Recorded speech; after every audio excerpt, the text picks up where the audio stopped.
What? What? It's pointed at directly at your nose. You look like this. You're like, today I had Burger King, and just like, where's it supposed to be?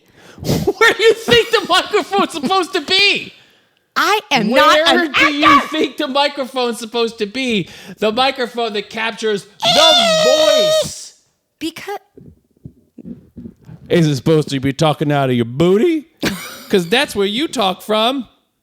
You know that kinship you feel when someone gets the obscure movie quote you tossed out in a conversation? There are 4 other chairs. That's been said to me many times. Welcome to Such a Good One! A podcast where 2 siblings bond over their unabashed love for the movies they grew up on. I'm Josh Cook. And I'm Jesse Cook. Come digress with us. I like to say underpants. Not underwears. That's what I say. You know yes. what I like? No, you gotta say underwears. I like when certain people, usually older men, say instead of wash your clothes, they go wash. That's not an older man thing. That's like a Midwest thing, no? Like rough. I don't know. I always think of like maybe someone like Wilford Brimley, calm. Someone like Wilford Brimley saying like, where you gotta wash your clothes, and I was like, you gotta wash the dishes. I don't like what you did to him there. You know who is... What do you mean what I did? I didn't do anything. You know who is not attractive, but adorable, like an old man chicken nugget? Jonathan Winters. Remember him in that show with Bonnie Hunt? Yes, Davis Rules. We said this in another one. You were like, how did you remember that? And then and here we are saying it again. And you're going to be like, oh, John, did you remember that again? It's like, yeah. Maybe I'm not the only one with a terrible memory. We should look that up. Can we look that up? Davis Rules? Can we put it in the Google machine? Yeah. I'm sure. He's funny. One little note. We have these, if anyone watches these things, they have all sorts of fun about 4 or 5 different bizarre camera things. Because I kept trying different cameras or whatever I had or could borrow until we got our situation. So it looks like a total mess. We have things that were the cameras went wrong, and I put up a technical difficulties billboard, because the camera just stopped working or whatever the heck. It's a mess. Also, never announced that we started bleeping. We bleep a lot of stuff, but we bleep it using the quote from True Lies, which is like, I think about that all the time. But I never explained that. So I think someone listening to I guess just listening along. That's like a clip. And then all of a sudden, I'm like, oh, yeah, I really enjoyed this movie. And you're, they must be like, what the heck is going on? It's a version of a bleep. I know, but I don't know why. Never No, I'm saying I don't know why. Anybody. And I don't know what. I figure they would figure it out eventually. Yeah, but maybe most people have seen True Lies. If they haven't, most people, everybody's seen it. Okay, even people that don't like movies have seen it. Jamie Lee Curtis. We're doing one of my favorites from when I was a kid today, but we were going to do the Pink Panther, which we went over to Dad's house and watched with everybody, and it didn't hold up. But you were it didn't hold up. Well, I was nervous because you were furiously scribbling the whole time, and the whole time I'm thinking, what the heck am I going to say about this? I know. Well, me too. I was just writing it down because you never know. And I didn't know if we left and you were like, that's my favorite one. I had no idea. But like the thing is Blake Edwards, who directed that, is amazing. And a lot of his movies are incredible. This one does not hold up. It is everything Peter Sellers is doing is great, but the whole movie kind of like rests on his shoulder. David Niven is wildly charming.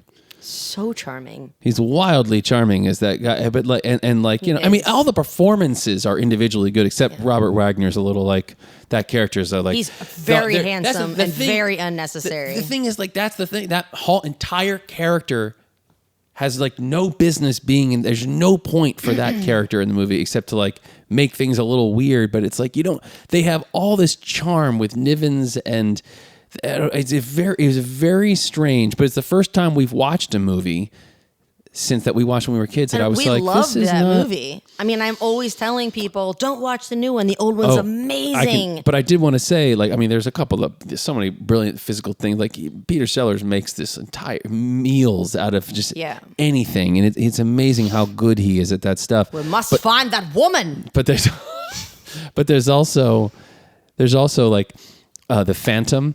There's the part where Robert Wagner like finds the case and there's like a fake bottom and underneath is all the Phantom stuff. And I for sure made one of those for me. For sure. But I didn't. And seeing it, I was like, oh, that's why I was so obsessed with that. Was this movie? I think I remember for sure that. I had a briefcase and I'm pretty sure I tried to make a secret thing. And it was all because of the Phantom. Was it like a briefcase? Also, the reason I used to try to go on all the rooftops in Gladwin. What do you mean all of the rooftops? Not all of them, but I would go in the supermarket, the supermarket rooftop. Where was I? Super fresh rooftop. Where was I when you were younger and annoying? And then the Gladwin school, because we used because in the summers I used to ride up, back in the 80s. It's like, okay, it's 10 in the morning. I'm getting up. I'm gonna go ride my bike up to Chips, and then mom's like, okay, dinner's at 6, and then off you went at like when you were 10. On your bike. To be fair, a lot of kidnappings. So we'd go up to Chip's house, then we go over to Jamie's house, and we get him, and we try to avoid Jeff because he was a bully, and then we would just collect a bunch of kids because there was like kind of like a summer camp that was up at the park, at Gladwin Park, and we'd collect a few kids, and then we eventually would play like cops and robbers. But the boundaries, so we had walkie-talkies and stuff, and we would the boundaries were like the entire town of from like the school to like the firehouse, and like it is like a giant playground because it is a hamlet at most. And we would go up I would always be on the Gladwin school rooftop, running on those overhangs. Dangerous. Oh, it was great. I sort of remember. But it was all because of the Pink Panther and the Phantom, and I wanted to be a captain. Is that why we played the spy game in our house, or we would try to sneak past each other? That was fun. That was when Josh decided he would humor me and hang out. Well, I'm going to tell you, I definitely employed that later when Keelan was at a certain age, and I just wanted to read and not be bothered. I'd be like, okay, I'm going to be here reading. You try to sneak by me, and I'll see if I see you. And then she would be like, "That's nicer than hide and seek, where you just don't look." Yeah, that was one of the first jokes in the pilot of Committed. Was Tammy was. Jen Finnegan's talking to Tammy, and she's standing outside of this apartment. She's a nanny for a wealthy family in New York, and she's just they're talking. She goes, "Hold on 1 second. You kids are really great at hiding. I'm looking for you everywhere." I always remembered that. I love that. But yeah, it was all the Phantom. But anyway, it was kind of a bummer watching it. It kind of bummed me out. But I don't know why. It's funny because I don't remember. Because the story is a mess. The reason I was writing notes furiously is it's just plot. It's just, there's nothing. But something's missing because part of the reason we love these movies is we don't pick them apart. But it's funny that both of us were like, It was a bummer. I honestly think it's because it was so much story. It's in the first 5 minutes of the movie, you're in, I think you're in Paris and Rome and New York and Los Angeles. Oh, not New York. You're Paris and somewhere in Italy and Los Angeles, and then you're somewhere else in France. And the graduation photo thing was so strange. That doesn't make any sense. The whole plot, that whole storyline doesn't make any. There's enough story where you don't need the Robert Wagner character at all. And in there. She stole her own jewels, and then that's had someone confusing. Steal them, and I was very confused. It is kind of interesting also watching how misogynistic a lot of that movie is and everything, and there's moments in the one we're doing today too which are a little but still, but I love this one today. Well, we might as well get into it. Do you have anything you want to say about Pink Panther? Great. Meglio stasera. That's the best part. Meglio stasera. I'll tell you the best part. Well, Peter Sellers in it, but then also Henry Mancini did the music. Yes. And that theme song and the opening credits with the actual Pink Panther. That was really cute. I love that. But Mancini is one of my favorites because I have a real what's happening? It's hot. It's not hot. It's hot. It's not hot. It's hot. Do you want me to turn the air conditioning on? No. I can. No. It's just a click away. Well, it's like a rise from the count. And Perry Menopause is a click away. I don't know. Keep going. Hi, I'm Perry Menopause.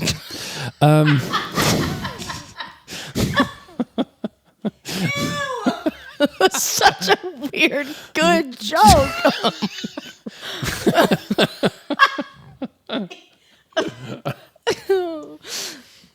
That reminded Anyway, me. Continue.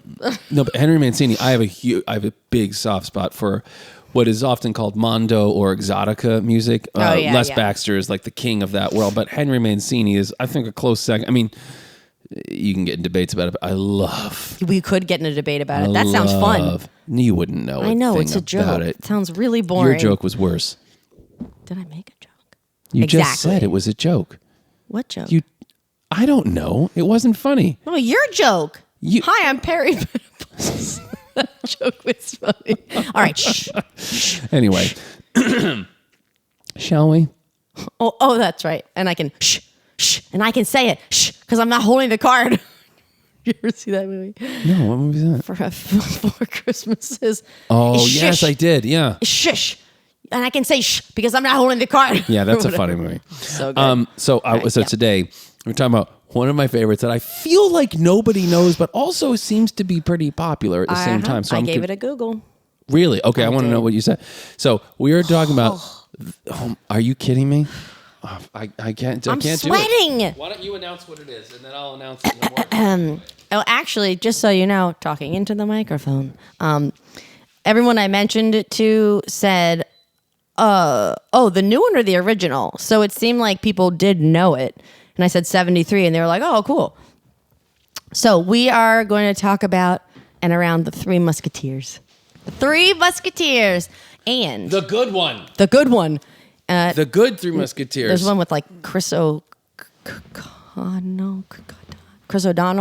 No, that's not the one. No, I said there's one like later. There's Kiefer Sutherland. The exactly, one with Chris 20 O'Donnell, years Kiefer later. Sutherland, and then there's one with and Oliver Platt's in that. Who I do love Oliver Platt. Was he Athos? I don't know. That makes sense. But then there was another one that came out a few years ago, which it looks very serious. Oh, really? Yes. And then there's a French one, which I'm sure is probably great. But the thing about this one, this Three Musketeers, is 1973. There's a lot of fun things about this. What the? I'm just moving it. Why are you? Oh! Gosh. Sorry. The worst. I'm not an actor. You're the worst. I don't know what any of this means. It just means you plug it in. This so is we like can that both commercial where they're carrying the cords. So anyway. I want. That's not the right note. So I want to say I have 4 notes. Before we even get into this, I want to say that I don't know where you watched it, but it's available on this thing called Plex. Also. Okay, shut up about that. Okay. KANOPY. With a K. KANOPY with a K. Yeah. If people don't know about this, I'm so excited. I was so excited to be able to like talk about this. KANOPY with a K is an app that you can get.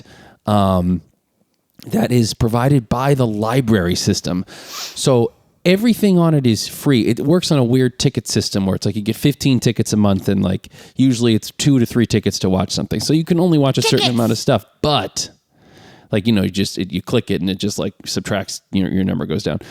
And every month you get, it replenishes to 15. And I imagine that's to do with the licenses and what the library is allowed to do, all that kind of stuff. But I'll tell you this. It is the best selection of stuff that I have found on any app. They have a whole criterion section. Okay. It's also nearly impossible to navigate. There's more stuff than Netflix on there. I did go on there and I was like, I don't see anything. This is so weird. It's very poorly laid out. Like there's an A24 section. There's a criterion section. It's A20. Oh, yes. I know what it is. I pictured it in my head. There's so many good things, modern, new and old, just classic cinema. They've got, oh my gosh, now I'm blanking, but there's just so many things to see on there. I'm blanking on names right now, but anyway, this popped up the other day, and that's why I was like, we've got to do it. We have to do it. I have the DVDs, but I care not because it was there. So, Three Musketeers, 1973, directed by Richard Lester, who also directed B. Arthur. No. He directed the movies that the Beatles did. He did Help and what's the other one? That tracks. Hard Day's Night, I think. Sure. So he was known for that. And then he also did Superman 2 and 3. Really? Yes. With Christopher. Yes. Oh. Yeah. He's just this British guy who was in with the Beatles, and apparently the reason that he got brought, the Salkinds, Alexander and Ilya, who I think owned the rights to the Superman stuff, I think they brought him on to direct Superman 2 because Donner was not going to do it either. A, didn't want to, or B, like they had Donner, a falling party out. of two. Oh my gosh! So the reason they come up because the Salkinds had the rights to this, and they wanted the Beatles to be the Musketeers. Wow, that almost. And so Richard Lester came on, and then the Beatles did not do it, and then but he stayed on to do it. In part because I guess he had read some book by this writer, George MacDonald, I think, who then he ended up getting him to write this script, but he hadn't written a script before, and he wrote this. And I was just like reading the history of this. It's so wild how things could get made back in the 70s, and like when things were a little bit more like the Wild West, and like that would never happen now. Never happen now. Anything like this. Wild West. Yeah, I mean, not the literal Wild West, but the Wild West in that there were less rules and people were kind of figuring stuff out. Thank you. I hate you. So, anyway. Wait, I have something I need to say, but I don't want to say it right now. Oh, okay. All right, actually, well, go. Then why are you talking? I don't know how to explain it. I'm gonna step in. Do your thing. Ew, that's worse than cereal. Ew, stop. That's just my beard. Stop. It's my beard. I'm just This getting is a what little. it sounds like. No, it's just weird. getting a little ASMR for the people at home. That's weird. Anyway, I love all that history about this, and then of course, one of the greatest things about this, but I mean, the script is bizarre, and actually, I looked it up because I've never read the Dumas book. Have you? No, but you know what? But this apparently is like that's the story. Well, it's kind of Monte With the Cristo as well, diamonds? right? No, Alexander Dumas. Well, yes. But wait. Yeah, go. What? By Alexander Dumbass. That's Dumas. Yeah. I love when he shows the book. He's like, no, it says it right there. Yes. So this cast, I just want to make sure I could remember everybody. Is Richard Chamberlain. There's Richard Chamberlain, who was very handsome back in the day. Very handsome. Raquel Welch, who was stunning. Faye Dunaway Michael wins. York. Oh, Faye Dunaway. Oh my, she's so beautiful and evil looking at the same time. She's really one of those people that you just look at and you're just like, she's just so stunningly beautiful. Wow. But also Frank Finlay, who I don't know at all, but is amazing in it. Christopher Lee, which I was shocked. Which one's Athos? Do you know who Christopher Lee is? Yes. I'm saving him for last. There's a reason. Oh, okay. Do you know who this guy is? Oh my God. Is he Artemis? No. Who's he? He's Richelieu's son in the red with the eye patch. Oh God, that's him? Yeah. And whoa. He was known for like Hammer movies. So he actually was his son? I thought he said my son because he's a religious figure. I don't remember. And I kind but the love you line was interesting. He says, I love you to my son or whatever like that. But the thing I will say is, I don't really know, but I remember from the Four Musketeers that there might be something about that. Four Musketeers, by the way, was shot at the same time. This was shot in tandem because it covers the whole novel, I guess. I don't want to do a spoiler alert, but I remember... Can I just do it? I remember Raquel Welch meeting an unfortunate, but then I was like, that must be the Four Musketeers. Anyway, it didn't end like I thought it did. And I was Four like, Musketeers, I don't want to get into it because I want to do that eventually. But like, what's so amazing about these two, if I remember correctly, the Four Musketeers, this one is hilarious. It is. And the Four Musketeers gets dark. And really? Yes. And also Roy Kinnear, who is hilarious. He's the servant in it. Oh my God. And he was also from Charlie and the Chocolate Factory, you know? He's Veruca Salt's dad. But is he either an assistant in some other movie in a he's similar in a lot role? Of stuff, a lot of British stuff. But like that guy, it reminds me of something. Maybe it's just that, but I don't know. He's so funny. He's like a Disney character personified. He's like Gus from Cinderella. Roy Kinnear is so great, but He's there's great. But I don't know if I want to get into it now. But there's a very sad thing about these movies and him that I don't know if I can. What? If we can talk about it before we even start. Well, you can't just let it in a thing like that. Well, while they were shooting it was either the Four Musketeers or the Return of the because there was a third one which I never saw. Wow. He died while shooting it, like from doing a stunt on a horse. I believe it was a horse. I have to look it up again. But he was like really, really good friends with Richard Lester, the director, who basically stopped directing after that. Like he felt so horrible about it. He just kind of left. You were right. The You should business. have left that to the end. But now it's okay. Because he's alive again? He's not alive again. But we haven't talked about Athos yet. Who is the best, and it's Oliver Reed. Oliver Reed, which is funny because Oliver Platt in the new one. That's hilarious. I love Athos. Athos is the best. Now. And Oliver Reed is the best. And Oliver Reed, do you know anything about him? No, but I feel like I recognize him. Whoa. Well, is he like cooler in real life? Well, cooler. Most people probably know him from Gladiator. He was in Gladiator. Not the because I don't not like the one. Didn't like that movie, so I don't the remember. new one with Russell Crowe. By new, do you mean in the 90s New. or whatever it was? That's new. No, we're old. That's not Come new. on. And that might have been the 2000s. I don't remember. Anyway, God.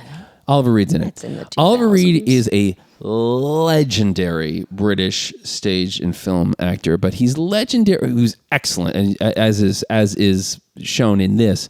But he's really legendary for being one of the most legendary drunks of all time. Oh, that tracks because he's so good in the movie. Oh well, and I looked it up specifically because I've always heard stories about him, and there were a couple of these guys like Richard. Oh gosh, I'm crazy.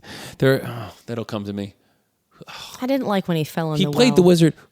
Richard Harris. Richard Harris was a legendary drunk. Like he was a legendary. Was Dudley Moore? Or he was just an amazing drunk actor? I don't think so. Okay. Not like these guys. These guys were like... Anyway, so I want to give you a few... I cut out and did a few snippets from something called Modern Drunkard, which... What? It's a website that I love that exists. I wanted to read you a few excerpts from Modern Drunkard, which is their post about Oliver Reed. Okay? Okay. Reed took special pride in being able to drink anyone under the table, and he never backed down from a challenge. He invented a drink that he called gunk, which consisted of filling an ice bucket with a little bit of every drink from every bottle in whatever bar he was currently sitting. He famously drank, this apparently is true, although I don't think this could possibly be true, but I've seen it reported in a few different places. He famously drank 126 pints in a 24-hour sitting, and celebrated this Herculean accomplishment by performing a horizontal handstand, which it's like he's doing a push-up. Like a plank? It's like he's doing a plank just with his hands and his feet are off the ground. It's just his hands touching the thing, and he's on top of a bar, and he's like this. Is his liver pouring out of his stomach? I mean, it must have been. Then let's see. So while on a break from filming in Durango, Reed noticed a production assistant and his wife sitting at a table in the restaurant in which Reed was drinking. The actor politely approached and informed the man that he and his wife should head back to their hotel room because, quote, I'm going to smash this effing place up in 10 minutes and I wouldn't want you or your lady to get hurt. He sounds amazing. The couple left the restaurant and Reed hurled 2 tables through the windows. Let's see. While on location filming The Three Musketeers, Reed challenged everyone in the hotel bar to feats of strength. When no one took him up on his offer, he smashed apart the bar and lobby, which led to his arrest. Then he also apparently picked a fight with George Lazenby, who played James Bond in one movie, which is, I think, Her Majesty's Secret Service. He apparently, because Lazenby apparently was being rude and using foul language in front of a woman. So Oliver Reed was like, come off it. It's like there's ladies present. And Lazenby apparently was like, screw you. And he kept talking. So then Reed just like punched him and like they just got into this huge fight and all this kind of stuff. And then they have... do you think he would have been a good Quint? Oh yeah, for sure. Would have been a good Quint. I mean, I'm sure sure he must have been considered. He actually, when he did Gladiator, promised one of the contingencies was that he wouldn't drink while filming, so he only drank on the weekends. He's cute. On the subject of women, Reed could be considered old-fashioned if you were generous and sexist if you were being blunt. He was removed from set of a British TV panel program called After Dark when he showed up drunk and offended feminist writer Kate Millett by telling her, quote, "Give us a kiss, big tits." Oh my God. Now, then he apparently he later claimed he was doing that because he thought she was being rude or whatever, and he was trying to offend her. But I don't know about that. There's some crazy appearance which I meant to see but forgot to on the Tonight Show. Apparently, was kind of amazing. He also apparently did a pub crawl with Steve McQueen once and threw up on him, and so he lost a role in a film with him because of that. And then. And so the last thing I'll say is this: while filming in Gladiator, so it was the second day of filming second day of May in 1999, while filming in Malta for that, Reed found himself in an Irish-themed bar occupied by a group of British sailors on shore leave. The Navy men challenged Reed to a drinking contest. Oh, no. Not one to shy away from an offer, Reed accepted. The 61-year-old actor then proceeded to drink 8 pints of German lager, a dozen shots of rum, half a bottle of whiskey, and a few shots of Hennessy cognac, all while beating 5 of the sailors in separate arm wrestling contests. The bar bill for Reed alone came to $590. Anyway... Did these he guys die don't of cirrhosis? These guys don't exist anymore, and to a certain extent, it's like I know we shouldn't be like, "Wow, what a drunk! That's great!" Like that's bad, but also you're kind of like, you're like, there's something a little bit like I have to just chalking it up to a legendary Hollywood He's a kind of character. thing. You're just like, that's bizarre. Like what a cool. Cool is not the right word, but like I would have loved to have had a drink with him. Let's put it that way. You know, like anyway, like it just seems like a kind of breed of person that we don't really hear much You'd about like to anymore. Run around with him on the roof of Gladwin School. No, that wasn't. I mean, you really didn't. It's a land. callback, but it's not a good one. It didn't land. You shut up now. You shut up now. So that's all about.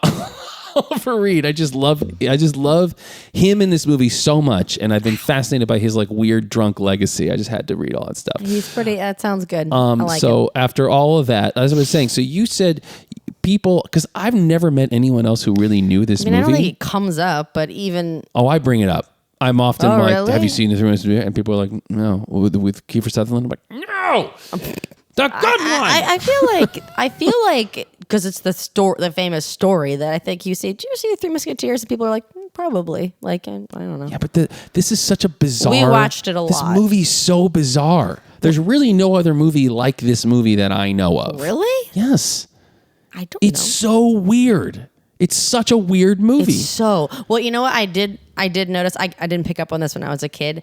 That it's the campy's not the right word, but it's so much more. It's so funny. Like it's hilarious. It gives Princess Bride and a little like it's very jaunty and funny. I wouldn't be surprised if they kind of pulled a little from this. Yeah. This has one of my favorite lines. One of the things they do in this movie that they really don't do in most other movies or any other movie. I feel like there's one or two that does this well. And for sure they did it in Monty Python. I'm sure that's where Richard Lester's pulling from. But like, there's just like random people mumbling conversations in the background. Oh yeah. And one of my favorites is at the end of the movie, D'Artagnan jumps in this window and he thinks it's going to be empty and it's all the king's guards are there. And he's like, the cardinal's guards. And he goes, and they all stand up and he looks down, there's a rug and he takes this rug and he pulls it and it just rips. And he stares at them and you hear one guy go, "He's torn our carpet." I loved it. He's torn our carpet. And the only thing missing was him going, "Sorry." It's not missing because it's perfect. You shut up now. Wait, what? I'm feeling saucy today. I can see that. Because I love this movie. But there is a lot of that. And he's torn our carpet. He's torn our carpet. It's so good. I only wrote down. But people, you said people knew it, and then you Googled it, and what'd you find? I didn't go deep into reviews because that's your game. But if I've ever mentioned it, people are like, "Oh yeah," and then I Googled it, and it just seemed like everything was good. Everyone seemed to love it. Yeah, I feel like there was a Rotten Tomatoes score that was pretty good. A Metacritic, it was like 88%. That was something. Yeah, and something. I was really surprised because I thought most people didn't know this. What am I looking at? Oh, I know what I'm looking at. I don't know. But I'm going to read you this New York Times review from 1973 by Vincent Canby. Richard Lester, the man who gave us A Hard Day's Night, Help, Petulia, and How I Won the War, now rips into The Three Musketeers with such high good spirits that I feel somehow lacking not to be able to respond with the same reckless enthusiasm. Boo, Vincent. Mr. Lester's interpretation of The Three Musketeers looks like an evening in a bumpo car arena. Bumpo car. I've never heard that. Is that like bumper cars? I guess so, but I like Bumpo car better. Bumpo car arena with magnificently costumed people in place of cars. Wait. Clunky, Vincent. All right. The adventures are less swashbuckle than slapstick. True, but this is a key thing of why I love this movie so much.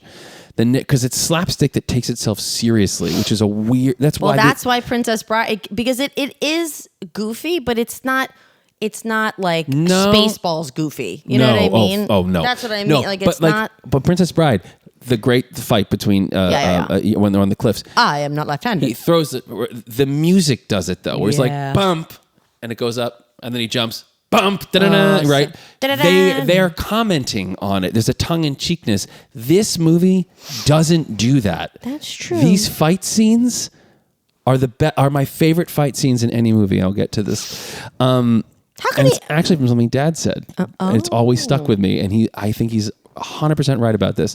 I like that. The narrative concerned with the efforts of the Musketeers to retrieve the Queen's diamonds, the narrative of this movie, I thought, is this actually the book? And it is, apparently. I looked it up. This is actually the story of the book, which seems like a really random story. But and it's not a long, because the story... But the story that it is, it's not like some big, complicated thing. It's just very simple. No, but 4 Musketeers, apparently. It's like 3 and 4 together is the book, apparently. This was supposed to be a 3-hour movie with an intermission, and then they split it into 2. In fact, fun fact... Ding, ding, ding, ding. Fun fact. There actually is a clause that was created in contracts called the Salkind Clause because the actors were supposed to do a 3-hour movie. They were paid for 1 movie, and then they split it into 2. Ooh, that's not and nice. They were not paid for it as 2 nice. different films. And so I don't know if they got it fixed on this one, but that clause apparently still exists where you are not allowed to split a feature film into 2 unless you have prior contract negotiations with the cast, but it's because of this movie. Oh, that's funny. That's cool. Knowledge. Yeah. So anyway, the Queen's diamonds, blah blah blah blah blah. D'Artagnan and Constance, these things happen. D'Artagnan is a terrible judge. So he's talking about how these are goofy characters like D'Artagnan and Constance are so bumbling. He's a little cringy, but I still love it. Yeah, he aspires to be a musketeer, which are Oliver Reed, Richard Chamberlain, and Frank Finlay. Boisterously, however, it took me almost the entire film to figure out which actor was playing which musketeer. True. I also agree. Really? Because you don't really hear their names ever. I just took a swinging guess. And I like that they don't care. I love that they don't care. Huh. I suppose such identification is not all that important, true, but the difficulty says something about the screenplay written by George MacDonald Fraser. I don't agree. Is it Aramis or Artemis? It's Aramis, right? Or it's not Artemis. Aramis. It's Aramis. Aramis. Aramis. Okay. Aramis. Anyway, Aramis. it's extremely light on... I like him. So it says it's extremely light on character. This is true, I think, except that the actors are so good that it becomes not true. Mr. Lester seems almost exclusively concerned with action, preferably comic, and one gets the impression after a while that he and his fencing masters labored too long on choreographing elaborate duels. False. They're interesting because they're so good. They're interesting to watch, though they are without a great deal of spontaneity. That is the dumbest line in this entire thing, because all of these fight scenes are the most spontaneous. That's what's so great about them. They come out of nowhere, and they start... Well, it's what they do in them and how they do it, especially Oliver Reed is just anyway. Chock full of research into the ways in which the upper crust. I love he makes this point. So the movie's chock full of research into the ways in which the upper crust of the 17th century France spent its leisure time: tennis, gambling, falconry, jousting, among other things. Let's see. I like when they're on the little carousel thing, and she goes, "Make him go faster, even if you have to whip him." I know. It's exactly right. Because he says here, where is this? Even though it's really funny, they're really kind of pointing out how messed up, it's this one. This is from the Variety review of the same year. Behind it, however, is a look at an era of poverty and virtual worker slavery to fulfill the king's flagrantly rich whims, which is also true. And I obviously never picked up on it as a kid, but that comment was actually the first one I was like, oh, it's Even kind if of, you have to whip him, they you're like, really whoa. they really lambast, like they really are like, the Oh my rich God, the suck. king is hysterical. That with his, guy he is is shivering from head to toe. Amazing. And he's just, I did that one quote for the other, see the tails? See the tails? I love that. He's so, see the tails. Oh. he's so great. He gives me Clouseau vibes too, with that for those sure. expressions of like. For sure. He doesn't even say a lot. It's much like.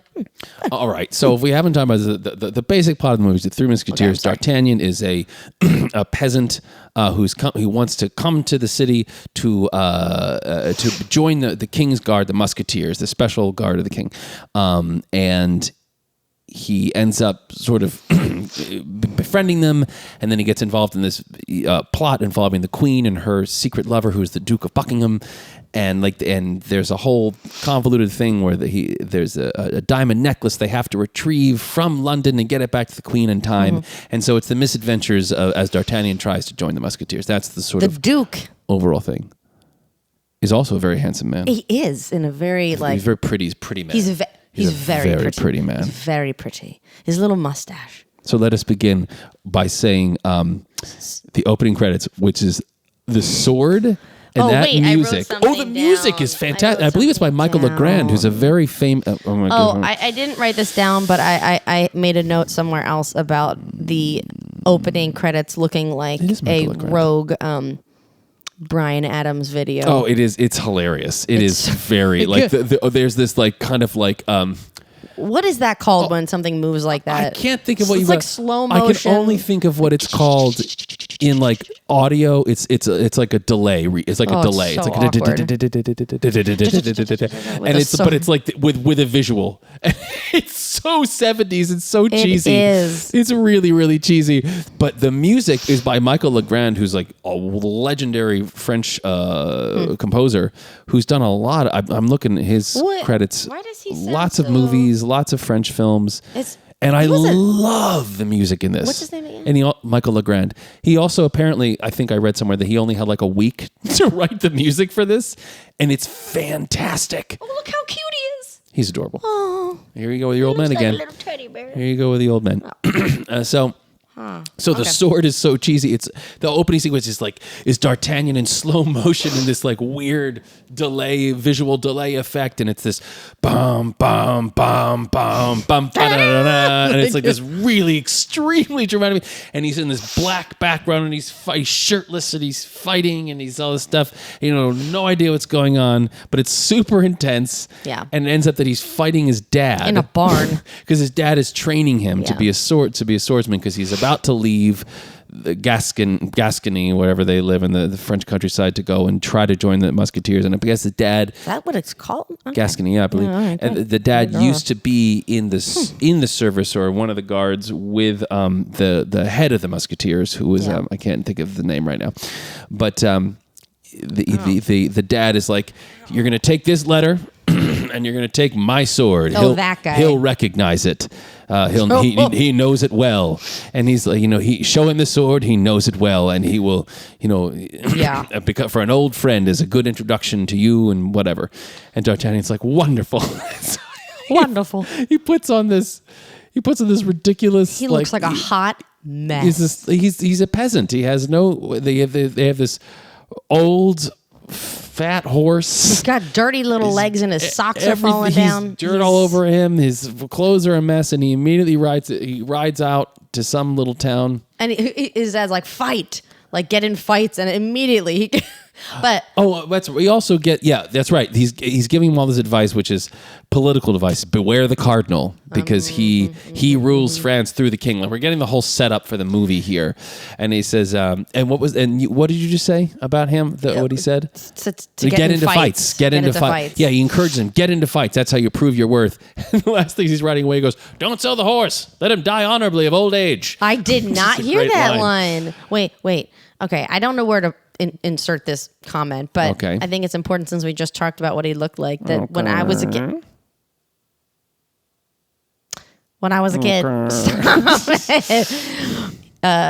speaking of all the beautiful people in this movie, and I'm sure a Michael, lot of beautiful people. It's the 70s. Beautiful people everyone's everywhere. pretty in the Everyone's 70s. pretty in the 70s. Everyone's pretty. Burt Reynolds on that rug. Stop it! Stop! Please stop yelling in the microphone. Continue Can on. I finish what? Anyway, I'm sure Michael York is very attractive too, but for whatever reason, when I was a little kid, I nicknamed him Ugly. So mean. I don't know why. I was little. So mean. So for years, that's what we called Michael York. I never called Michael York because But I'm Dad not and a I bad would, person. I can't think of an instance, but Dad would be like, "Oh, you know who was in that movie?" I'm like, "What?" He goes, "Ugly," and I'm like, I "Oh my know. God!" I don't know why. So wrong. It's wrong. Most He's people, not ugly. Most people know Michael York, I'm guessing, from Austin Powers. Oh, I thought you were going to say Cabaret. Cabaret it might be his most famous, but like Austin nowadays, Powers. And I think that's probably when Dad was like, "Oh, that's." I know. I was Inappropriate, little. inappropriate, and rude. Unacceptable. I hope you'll think about what a terrible person you are. I didn't say he is ugly. Love that he loses. Okay, so anyway, so he rides off, goes to this little like town, and this is where Christopher Lee's character Rochefort, who we don't know, or Roquefort, who is we don't Like know the who he cheese. is. It's He's cheese. a very fancily dressed man. Foppish. Yes, with an eye patch, and he's there like playing like very foppish yes. lawn bowling with his friends.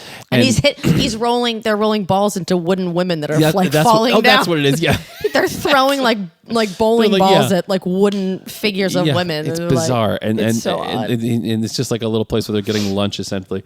And D'Artagnan rides up, and Roquefort makes some comment. He's like, "Oh, I think we've just seen a bumpkin is ridden in on a buttercup or something like that." It's some like ridiculously foppish thing.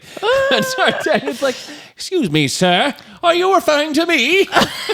Yes, he's like, "Tell me why you're laughing, sir, and then perhaps I may laugh with you." And he says something about like, "Are you speaking to me?" And he goes, "No, sir." He says something about like, I would speak to a gentleman, but as you are not, I was speaking at you, sir. Oh, it's so good. It's so great. And he immediately like pulls a sword. He's like, "Well, then I shall challenge you to a duel." Ha! It's so And then awkward. Roquefort's there with his like guards, and he's just like, "Oh, whatever." And he kind of signals one of his guards, who just takes a club, hits the sword, breaks it immediately. The one that was supposed to be his introduction to the What head did of he? And that's Musketeers. what did he hit it with? It's just an old sword, and he just. So he was given a horse, a sword, a letter, and a little change purse of money, probably all the money they had. The guy breaks the sword, knocks him over the head, steals the money. I think he still has the letter. I think the horse maybe rides off or something, and then And he climbs up the thing. I was just saying. I'm sorry. This is one of my quotes is coming up. Before this, though, even Faye Dunaway arrives, and she's in this are you not carriage. afraid? And I love one of my best lines. She's in this carriage, and they have these carriages where it's like it's carried by like 4 guys, and so they each have a post, and they're like running along, and she's in this carriage. And she's talking. So her name, she plays this character called Milady de Winter. Milady de Winter. And you get the sense that they're involved. Rochefort and him are involved. I'm saying his name completely wrong, but I don't care. That they were having a thing, There's some right? kind of affair or romance that they have. Mm-hmm. And as they're talking is when D'Artagnan's like, "I'm going to destroy you." And then he sees her and he's like, "Oh, I'm sorry, milady, but I must kill your friend." Yes.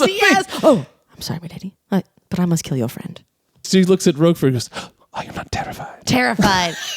Are you? It's so mock. Are you not terrified? But she does it so well because it's So- like clearly a mocking line, but she you- delivers it like she means it. It's but true. you know she's mocking. She's so good. Because you know who she is, but it's very much Faye like Dunaway also. I mean, we've only been talking about her looks because we suck, but she is such a great actress. No, because like it's weird to just be like, "Gosh, she's so beautiful," but but she's she also is. fantastic. Well, she is ice cold. I remember in showing this. 3 Days of the. Well, I mean, you ever see Network? Oh my gosh. No. Oh. She's amazing in that. But I remember showing 3 Days of the Condor to Alicia, and Alicia was watching like halfway through. She's like, "This actress is amazing, and she's stunning." She's just I don't know. So No one looks like her. so she shows up. She rides off. There's a little bit of palace intrigue going on. Doesn't really matter at this moment. They're setting up stuff that pays off later. Yeah. He gets beat up, and then he goes to attack. The Rochefort's going to ride off. and he's like, he says, he picks up, I guess, the little change purse, and he gets on his horse and he calls someone. He's like, so and so, pay the bill, and he throws this change purse and he hits D'Artagnan in the head. He starts riding off, and D'Artagnan goes, you. He runs up with this. Some kind of like a crane, contraption, and he gets to this rope and he swings to try to knock the guy off his horse. He's like, yeah! He misses him and then ends up sliding in the mud. So now he's completely filthy. He has no horse, no money, no sword. All within the first few minutes of this movie. It's so fantastic. He's just such a mess. I love this movie so much. Oh, you're not terrified. I'm not terrified. Good. You shouldn't be better at that than me. So that's weird. I found your Halloween costume though. What Halloween costume? You're gonna be. Did I Musketeer once? No, I said you're gonna be Lady de Winter. Oh, but that's. I should have been a Musketeer. You should have been. So then he arrives in Paris and he goes to the headquarters of the Musketeers. And I love this. He walks in this old building and it's just chaos. There's just all these Musketeers around. They're fencing with different training things. They're all drinking. Some people are getting Oliver Reed's getting sewed up. You have no idea who anybody is. This is what the review was saying. You're not introduced to anybody. But like, he walks in. I love he's got like a wooden luggage. He's got like a wooden box for his luggage, and he's like looking around, and he's all excited. And you see Aramis and Porthos, who's also fantastic. So good. I just screamed in the microphone now. Whatever. I don't mind. So Porthos is on this horse, and he's getting this portrait painted of him, and he's trying to like. Wait. Porthos is the one with the long black curly hair? Yeah. Oh, whoops. I was wrong. I thought that was Aramis. Porthos is your favorite. No. Aramis. No, I mean, Aramis.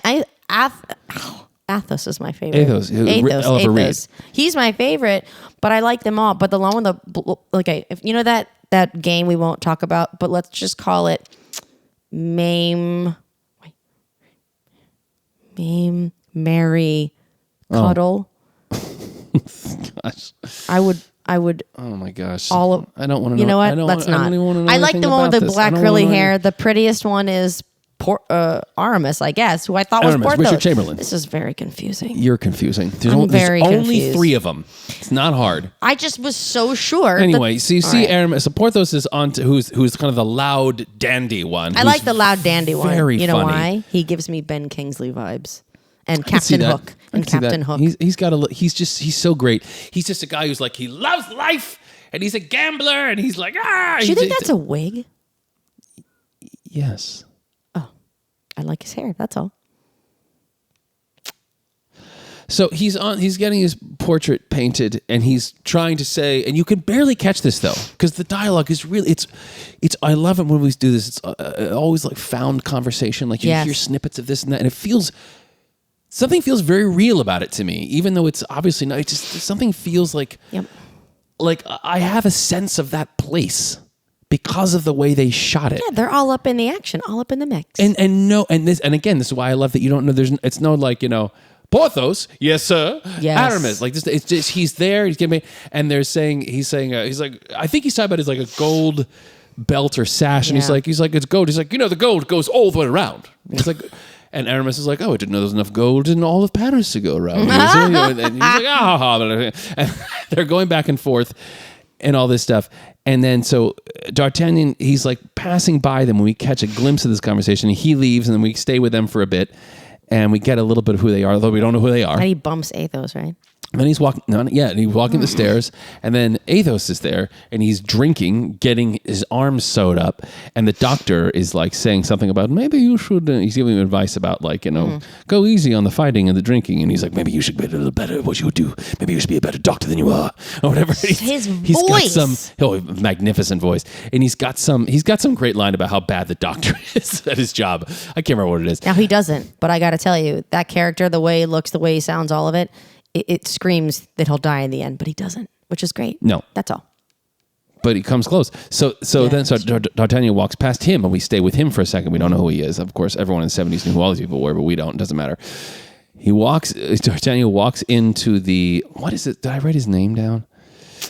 No, he goes into whoever's the head of the Musketeers. I can't remember the name. So Clouseau. And he walks in and he's like, he does this deep bow. Such The guy's there. I don't know what you call. What do you call that? The Shakespeare thing. Oh, the collar. He's got one of those collars that like I don't you always know. see Shakespeare wearing all the. I don't know what that's called. In all actually. Shakespeare selfies, but he he's so he does this deep bow, and the guy's there. And again, love this touch. There's some other random dude in there who's just also writing in the corner. He doesn't say a word. Don't know what he's just there. And I love this kind of set dressing that Richard Lester does with just like these weird characters all over the place. So he's like, "Sir," and the guy doesn't even look up. So he just kind of stares at him for a few minutes. Then he starts looking around the room. He goes over to like these kind of slanted shelves, and he touches one, and then they all fall down, and all the books fall and everything. It and looks like a water wheel. oh yeah, that's right. It's some kind of wheel. And everything falls and collapses. And, then the guy has no reaction. He's no. like, Then he looks up at him and he's like, "Do you have?" He's like, he knows who he is. He's like, "Your father sent you with papers or something like that." And he gives him a letter, and he's like, "You have your father's sword?" And he goes, "Yeah, let me see it." And he knows his sword. He knows it's been broken, so he goes. And he still puts it out like, and it's like 6 inches long, and he holds it, and he goes, "Oh." He's like, "Yours seems to have shrunk," or something like that. And he goes, I love this line too. He's like, "Why did you take one on loan while yours grows a little longer," or something? And he goes, "Well, I don't." He's like, "I won't accept charity, sir." And he says, "Well, then you aren't likely to get it, then, are you, young man?" Which is such a great line. and he looks like a wound. He's like, oh. And by the way, a good life lesson. That is a good life lesson. Also, You got to ask for what you need. I looked up Elizabethan collar, and this is what I got. So I was not. I thought that would That's help. a cat. It's a cat. That's a cat who's So, not supposed to lick itself. I just thought that would help. That didn't help at all. No. So anyway, so the guy, he knows the dad, and he basically is like, okay, Ruff. It's called a ruff collar. I'm past this. So he, You learned something. yeah. Ruffles have ridges. Ruffles are my favorite potato chip. Hey, They're my favorite. that could be a thing. Like the brand, or that they're rich. The Ruffles potato chips. The original Ruffles potato chip is my favorite potato chip. Very good. Is that why they're called Ruffles? What? Because they look like those little. Have you never heard that? Yeah. That's the whole ad campaign. Ruffles have ridges. Oh. Where? I don't know. I don't know. This hurts. Everything hurts. Okay.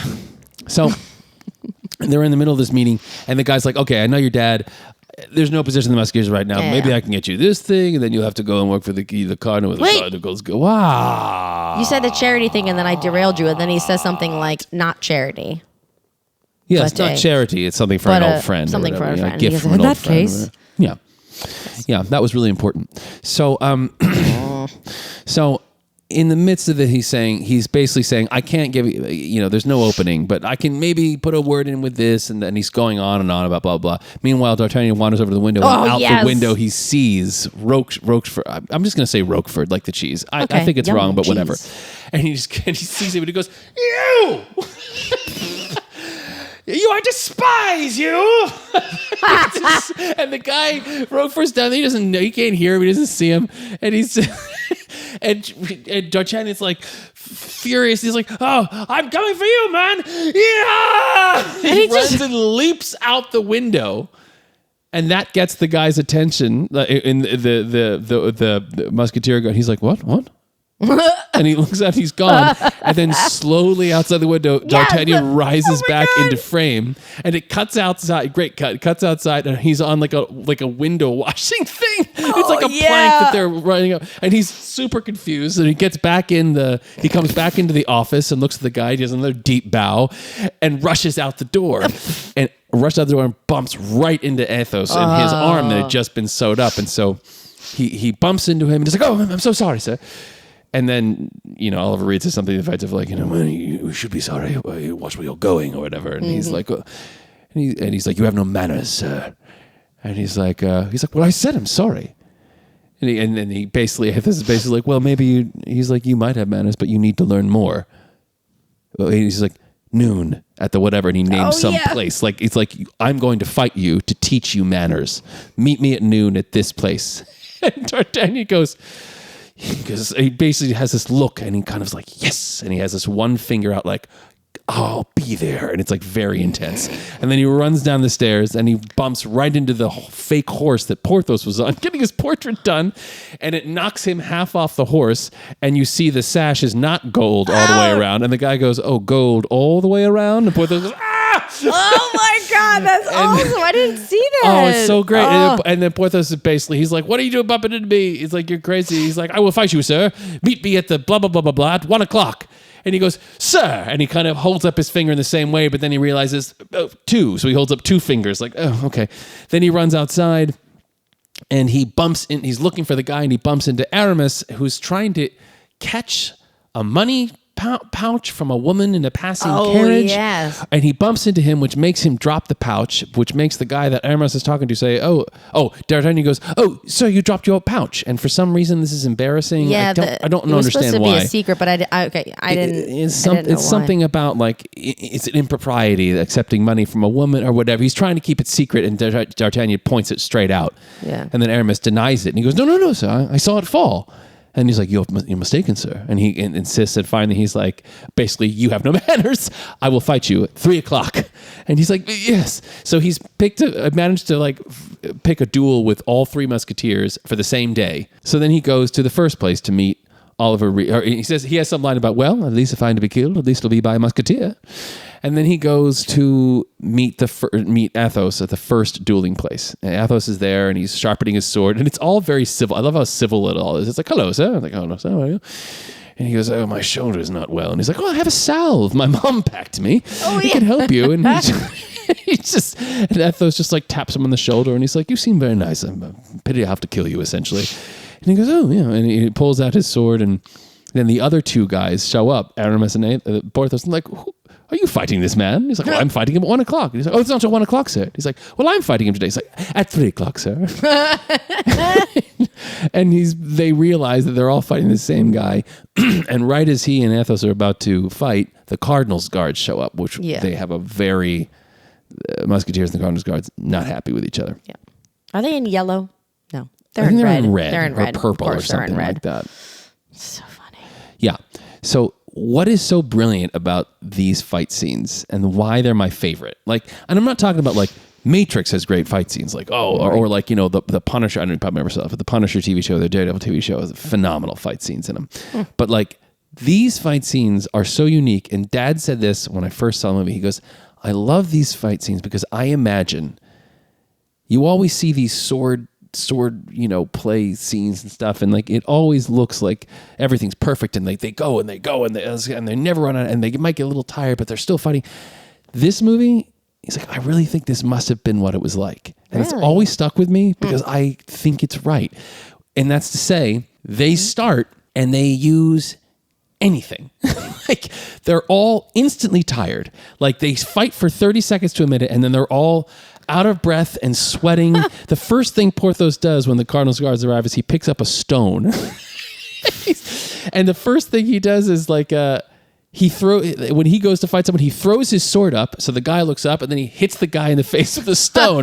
And then he laughs and then looks down and realizes he has no sword and only has a stone. And he's like, oh. And then meanwhile, Athos has his cloak off, and he's just like waving the cloak at the guy, and they're hitting each other, and it's like clank, clank, clank, and then they fall. Like they're rolling around, and he's just like hitting him whatever he can. It's a mess. All these fights are an absolute mess. And it's so true. If you watch it, you feel like it's like, it must have been that way. There's no way, because all you see in these movies is like everyone's amazing swordsmen. They're all no way. Like there's no way. It must have been a mess. And like every fight scene in this, like the one that happens later in the laundry, they're just using anything they can get their hands on to like beat the other guy up. There are sheets hanging in this scene. True. And they're hiding behind the sheets and stabbing through the sheets, and it's fantastic. And there's no other movie like that I know of. Okay. I never thought about it. I love them. Well, think about it now. Like, do you know what I mean? I'm going to think about it right now. Especially Oliver Reed when he's like, and you can see he's like super focused. He's got his cloak wrapped around his arm, and he's like trying to beat the guy with the cloak, and then then he hits the guy in the nuts, and he gets kicked in the nuts, and he's like, oh, and then, they fall. I mean, it's so great. Yeah, I like it. That's it. That's all I have to say. I don't know what else to say. You said it all. I have passion. There's a lot of passion for that scene. I have a lot of passion for this whole thing. In fact, I'm going to stop talking now because I've been talking so much. Yeah, but you're telling the story. I know. Now you can tell the story. I don't want to. So what happens? So then at the end of all the fights, he becomes friends with the Musketeers. They're buddies now. What? Oh, and they get money from the guards. And so then they divvy it up between the four of them. Oh yeah, yeah. So then he can buy clothes and a sword, or he buys clothes and he gets the servant. He goes and hires a servant. Okay, so I guess because I wasn't paying attention, 3 times I attempted to watch and I getting distracted and what? Stop doing that! Ew. This doesn't make sense. You're assaulting your own microphone with that creepy mustache.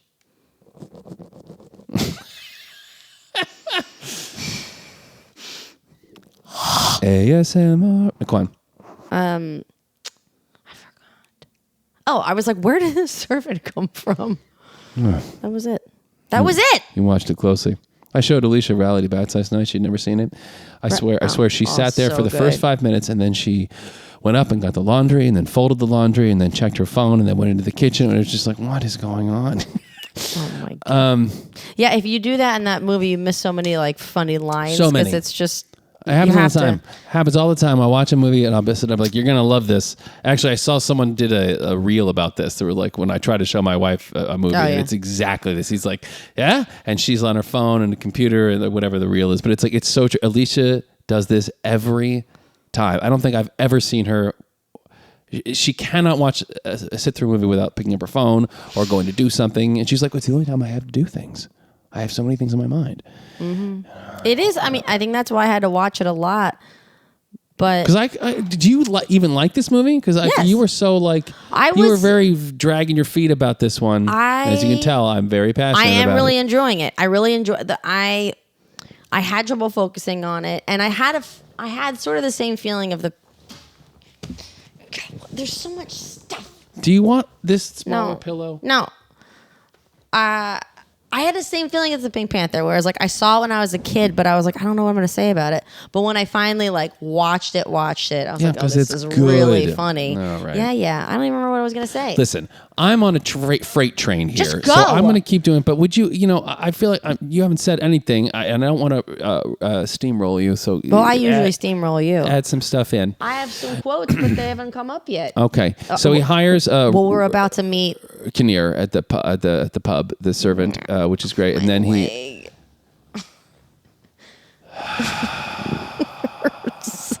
You don't have any injuries. You don't know. Are you done yet? Are you finished? Yeah. Oh my God. I'm done. So anyway, so then again, Lester, just after they leave the pub, they're rolling in these random moments. I can't remember. No, it's not right here. But it's like, there's a guy sitting, there's a woman who comes up to out a window and throws the chamber pot out the window, and it lands on a guy sitting underneath. Whoa. There's all these random little moments of life in Paris at this time. It's sort of like Beauty and the Beast. Because this is what, 17 something or with real people. Did you ever see Ever After? No. Okay, keep going. So then they arrive at I can't remember this guy's name either, but the guy who's married to Constance. Oh God, this guy. He is one of the first lines he has. He's so creepy. Crotchety old weird man, and they're walking up the stairs. Oh. This is my favorite thing. They're walking up the stairs of this guy's house, and the first line he has, as they're walking up the stairs, is, "This is the staircase." Which is so great. But he is the creepiest creepy old man. And so how about when he talks about her and he goes yeah, when he's like my constant. So it's this creepy old guy who's married to Raquel Welch, who we haven't seen yet, but we realize that he's talking about his beautiful wife Constance, who is the queen's handmaid or something, and spends most of the week at the palace, but one night a week comes to be with him. Ugh. And he talks about my Constance comes to be with me one night a week. Tonight in fact, and he starts like, he starts shaking and shivering. And he's like, It's so creepy and eerie. Ew. And okay, so this old man is like, I love my sweet old guys. He's not no. He looks like a warlock. He's so unattractive and dirty. He's dirty. He's a huckster and he's trying to sell this it's like this garbage room. It's like just bottles totally everywhere. dirty. It's dirty. And he's gross. like, you'll find a wonderful place in Paris like this. And he goes, look at the view. And then he holds up this like a periscope, like essentially like a handmade periscope, because there's a window at the top of the ceiling. Is that the one he uses later in the movie? Yeah, the one he uses later. And it goes up and goes. It is the funniest. It's so great. And he's like, he's trying to like charge D'Artagnan for this room. And he's like, look, solid walls and a door. So and he's like, your servant can sleep out here. So that when you, he's like, so when you beat him for insolence, his screams will barely be heard. I miss that too. Is so great. And so then he's like, what are you talking about? This room is garbage. He's like, you, sir. Oh, and then he turns and he sees Raquel Welch. And then he's like, this room is wonderful. I will take it. And the old guy's like, really? He's like, that is my wife. Yeah. And then the visits me once a week thing. And, there's something, I said palace, great match music. I don't know what that meant. Maybe the chess? Oh, the music. The pole, or they're playing tennis. No, they're not playing tennis. Playing tennis with the Marquis de la Mogue. No, they're playing chess with the dogs. Oh, I love the dogs. So it cuts love the dogs. So it cuts to the palace. Yeah. And the queen is there.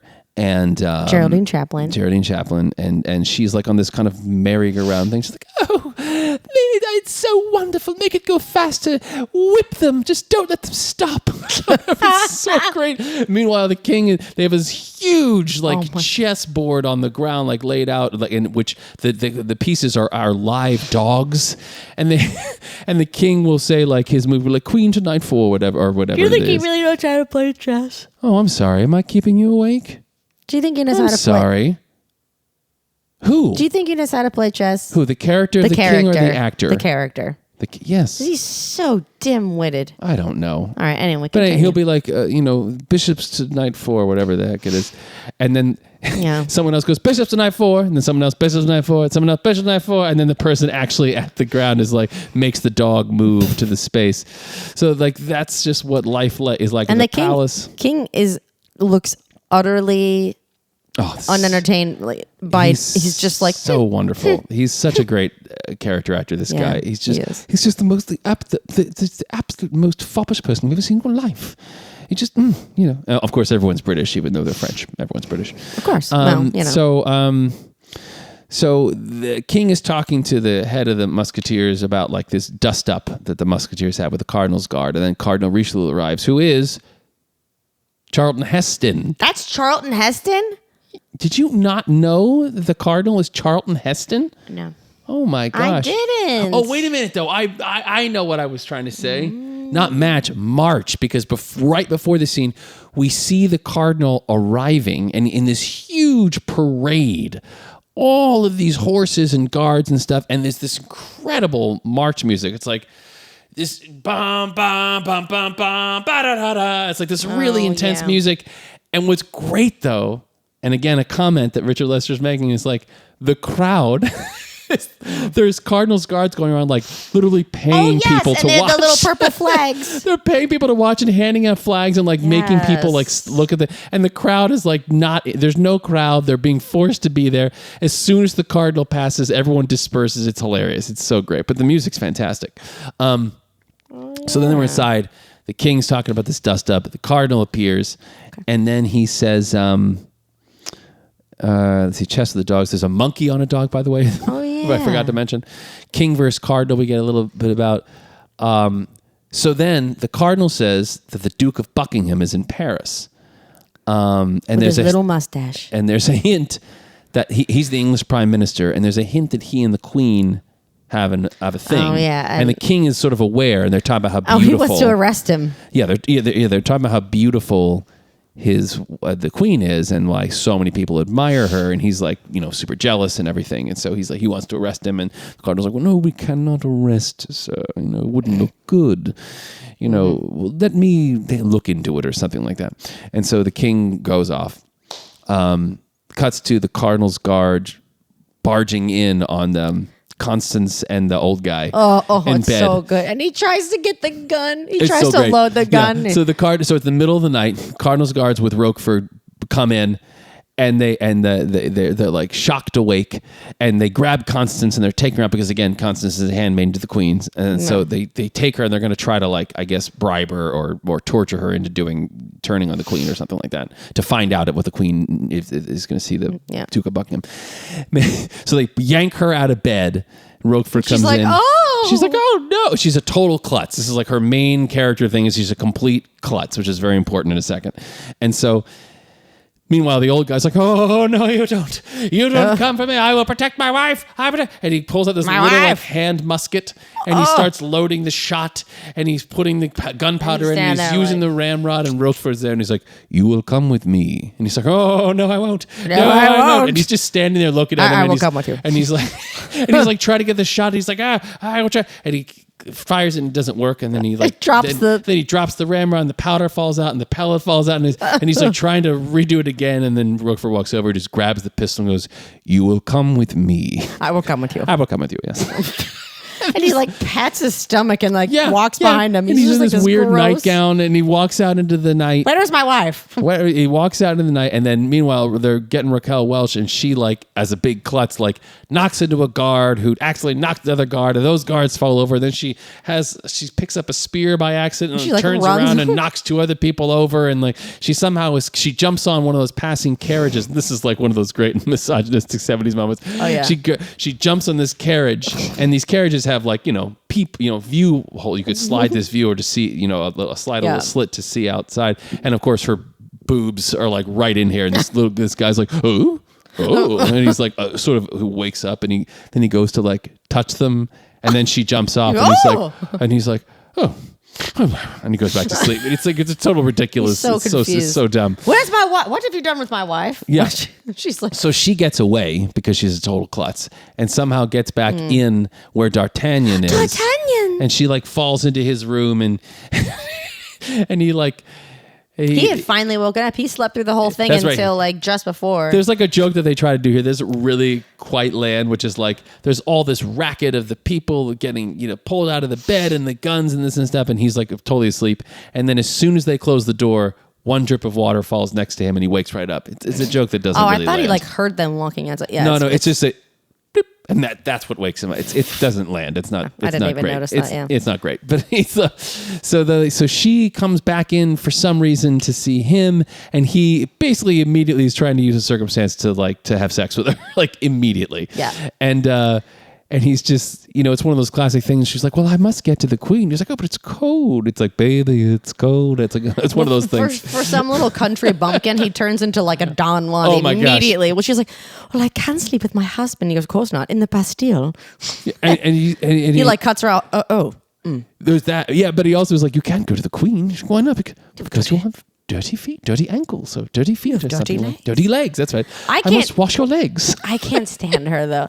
Well, I can't go to the queen with dirty legs. He's like, no, you must wash them. It's very silly and bizarre. The whole movie is, but she's the only part of it where you're like, but that's her. I mean, she was given this role as she's a total ditz klutz, and there is no real character there besides klutz. I don't know. Maybe she's just too pretty or something. She's gorgeous. But whatever. It's if this is true to the plot, also it's a kind of a thankless thing. But anyway, so he succeeds in sleeping with her right then, and then he's going to walk her to the palace. So he goes to walk her to the palace. So he goes to meet the queen, and she's like, you must not follow me. So of course he follows her. It's raining outside because he's immediately jealous. Yeah. And also another comment, there's a series of beggars that's so funny. It's like, you're going to buy yeah. You have money for me, money for the blind. The money for this, money for that. But what's great is that one of the beggars is like, I can't remember exactly what happens, but it's like one of the beggars is like, Constance passes. He's like, I'm money for the poor. And then someone else passes. He's like, money, I'm blind. he keeps changing what he is. He keeps saying, like, trying to, he's like, I have children. He keeps changing what it is. It's great. It's so good. And so finally, so she meets up with... She's escorting the Duke. Yeah. The Duke of Buckingham. Yeah, we don't know who. He's a mysterious, handsome stranger with a mustache. I know who he was. And then he's very pretty. So D'Artagnan is like chasing them through the streets and stuff. And finally he jumps in front of them and he pulls his sword. He's like, aha, I see what you're doing with my lady. And he pulls his sword and she's like, no, you must not. Your Eminence. My lord. Oh, my lord. Yeah, my lord. He's like, my lord. Yeah. She's like, yes, the Duke of Buckingham. He's like, oh, I'm so sorry. I love her. I love her. I love her. I was jealous.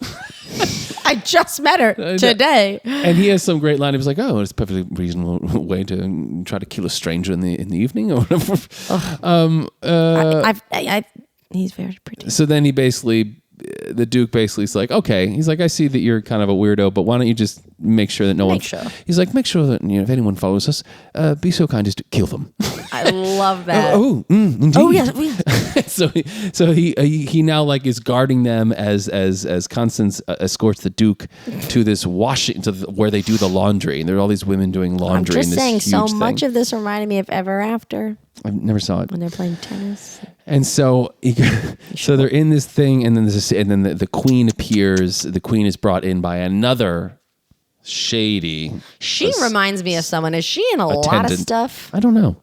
Okay. She got a minor Cher vibe. She did. She had a not a Bavmorda vibe, but she looks like somebody. All right, move on. So drive on.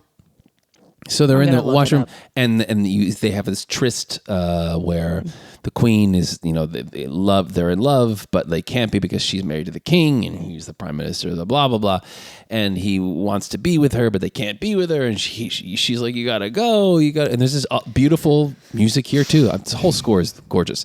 Beautiful music. He loves her so really much. Lovely. It's so sweet, and it is sweet, and it's very sappy, but it kind of works. I don't know why. And Constance is watching them like. Aww. I really like it. It's kind of cheesy, but it's kind of great at the same time. I don't mind it. And so. And the other attendants like. Mm-hmm. And the other attendant so there's Constance, the queen, Buckingham, and this other attendant who brought the queen in, and she kind of sneaks away in the middle of this, and then they're still talking, and eventually the queen's wearing these like. Insane necklace of diamond studs, like it's crazy, and she's like, and he says, give me something to remember you by, and so she like takes this thing, these insane diamond studs off and gives him this neck. These are my best things, and he's like, I will return them within a year. Within the year, I will return them to you. And he takes them, and then like the music's kind of over, and then he looks out at the women when they're washing the clothes like on their legs, and he goes, so that's how they do it. I never knew. I'll wear my shirts with more respect from now on, or something like that. And then all of a sudden, it reminds me. What? Just saying, reminds me. It gave me vibes of Working Girl when he's taking his shirt off in the office and he turns around. They're all like, "Woo!" clapping. Sort of like that. I got you. I think they were checking him out. And so then the Cardinals guards burst in, and big fight ensues where and you realize the attendant was the one who's called them, and so Sneaky. the Duke's completely outnumbered, and then D'Artagnan rushes in, and then also fantastic fight music. It's so great, and so he's fighting everyone, and then why did the Musketeers come in? I have no idea. Well, the servant runs off to get them. The timeline doesn't make any sense. Okay, it makes no sense why this is happening, unless perhaps he told the servant to go get them at some point. But anyway, it doesn't matter. The three Musketeers show up, and they all come in, and then they're fighting, and it's again an absolutely hilarious fight. It's so funny, everything is great. It doesn't. They're just. This is the one where Porthos is like he's fighting people with like a big stick, and he's like beating this guy. He's like, ah, ah, and he holds it above his head. He's like, ah. He is definitely like the meathead of all of them. So funny, and it's just such a great thing. And then there's the great end of this whole sequence is there's one guy like the Buckingham is fighting, and then one musketeer runs in. He's like, I've got him. He does like cross swords with this one guard. And then the next musketeer runs in. And by the end, it's all the 4 musketeers and the Duke standing in a line with their swords out. And this one guy who's exhausted, he just falls over on his face. And then the Duke's like, thank you, gentlemen. I appreciate it or whatever. And he runs off. But he's like, I think I could have handled it on my own, but I appreciate the help. That's right. And then they go off and Athos goes, who's that? He seemed foreign. He seemed a bit foreign, the man, didn't he? It's so great. He's just like, what's great about they all have the same accent too, which is the best part. I know that's the funniest part. that's the inside joke of it they're all. supposed to be French and he's But he's Oliver British. Reed, and for sure Richard Chamberlain and maybe Frank Finlay, I don't know how famous he was, they have nothing to do in this movie. Like they're barely in it, but they are so memorable in it, especially Athos, our Oliver Reed. So after that, we go to the Cardinal, and the Cardinal's threatening the husband who wants him to spy. I know, this is one of my favorite lines. What? That's the man. That is not the man. That's right. What does he say? Oh, that's right. He comes in to the Cardinal's office, and the Cardinal is basically like, "Have you seen this man before?" Or he's like, "They took me out of my bed. They stole me. Voice. Which man? That man. That is the man." And then, or whatever, the guy comes in, he goes, "That is not." He's taking him away. That's right. That is not the man. That's right. Take him away. That is not the man. You're right. Yeah, that's so good. That's the man. That is not the man. And then they take him away, and then Cardinal and Roquefort have this little thing where they're talking. It's actually a really great scene. Like the writing can be really good in this movie. Is this the one where he's like, "I also hate you"? Yes. And I can't remember the exact context of it, but they're just talking, and you get the sense that I think he might actually be his son. I don't really know, but it's played that way in a way. I didn't pick up on that at all, but you watched it more carefully than I did. Well, I mean, I don't remember. I think the answer's in Four Musketeers, but I might be remembering him echo. But anyway, there is this moment where he's like, or Cardinal is like, "Do you fear me, Rochefort," or whatever? And he goes, "I do fear you, sir. I also hate you. I love you, my son." And I don't know if it's like a clergy, my son, or if it's I think it's a clergy, my son. But then they go in that little door. And then they go through a secret door and they go into the Bastille. And then there's like, people as they walk by. They're like reaching out. People hanging in cages. And as they walk by, you hear one of them is like, "Oh, good morning, Cardinal."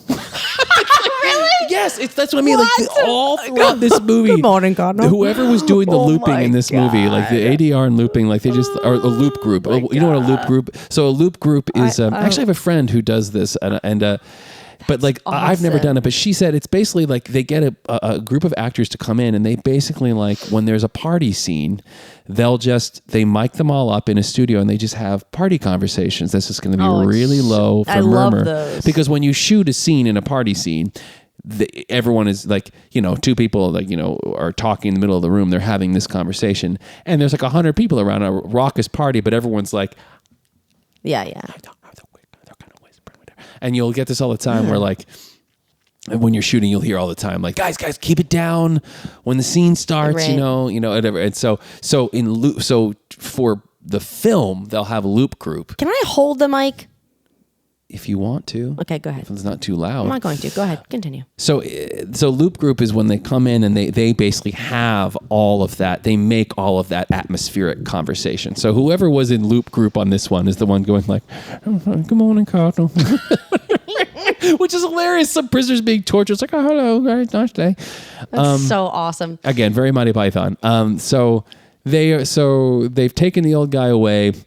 We're getting a little bit of what the plan is Roquefort has said that like the diamonds have been taken, and they're hatching this plan that they're going to dispatch Lady de Winter to go and steal two diamonds, and then they're going to convince the king to throw this big party for the queen and convince the king the queen must wear the diamonds, and when she cannot produce the diamonds, right, it will be discovered. So anyway, and do they get into the 2 extra stone thing yet? I think so. Oh, okay. So they go. So one of the parts of this plan hands them to him. is to keep an eye on what the queen is up to. So they have to spy on Constance. So they're trying to get the old man to spy on his wife. Right. So then after having taken the old man away and everything, they come into the Bastille and the guy's there and there's these two guys who are about to like poke him with these red hot pokers. And that's when the cardinal does the quote. He was like, "You have deceived me." And the guy's like, "Oh, what have I done?" He's like, "By letting me believe that you were against us, but you are my friend." My friend. The cardinal has taken my hand and called me friend. He's so creepy, and it's even creepier hearing you do it. It sounds like a living chicken, which is funny because then he clucks at her. A living chicken. Oh, that's right. My little chicken. Yep. You're totally right. It's so gross. Good morning. That's what the prisoner says. "Good morning, Your Grace." That's what the prisoner says. Good morning, Your Grace. So you have deceived me. Cardinal Hatch's plot about the diamond studs. They're going to send Lady de Winter.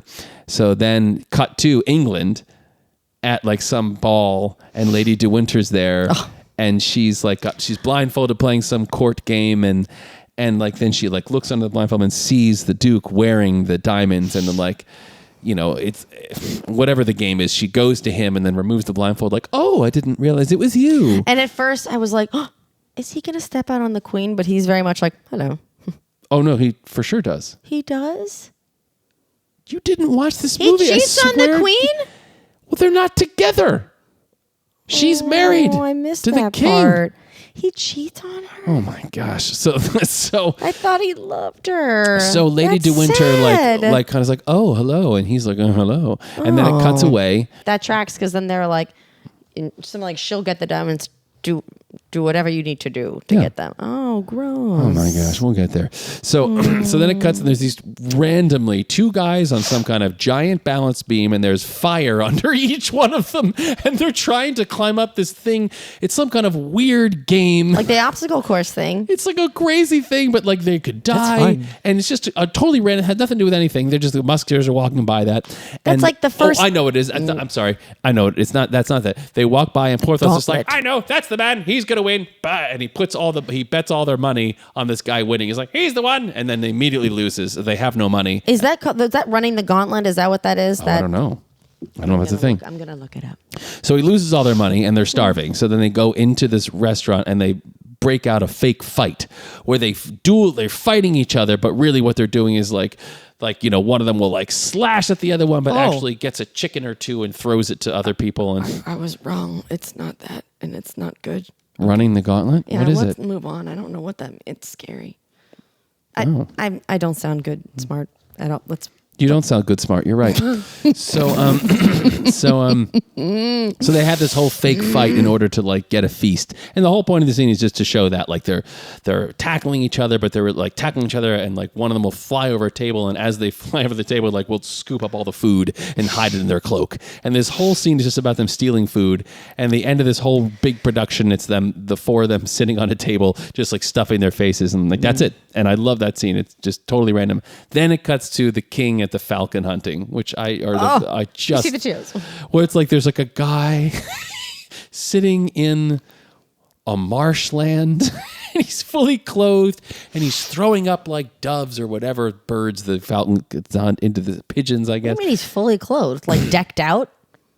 The guy, not the king, the guy, there's like the guy who's throwing up the birds. He's just sitting in this marsh water in the marshes. He throws something, and there's like a picnic and like musicians playing in the grass, and the king is there, and there's falcon hunters, and it's just so bizarre. And it's, you know, again, a comment on the wealthy. Those birds have those little helmets on. The falcons. They have little helmets on. Yeah, it's falcon hunting. The little helmets.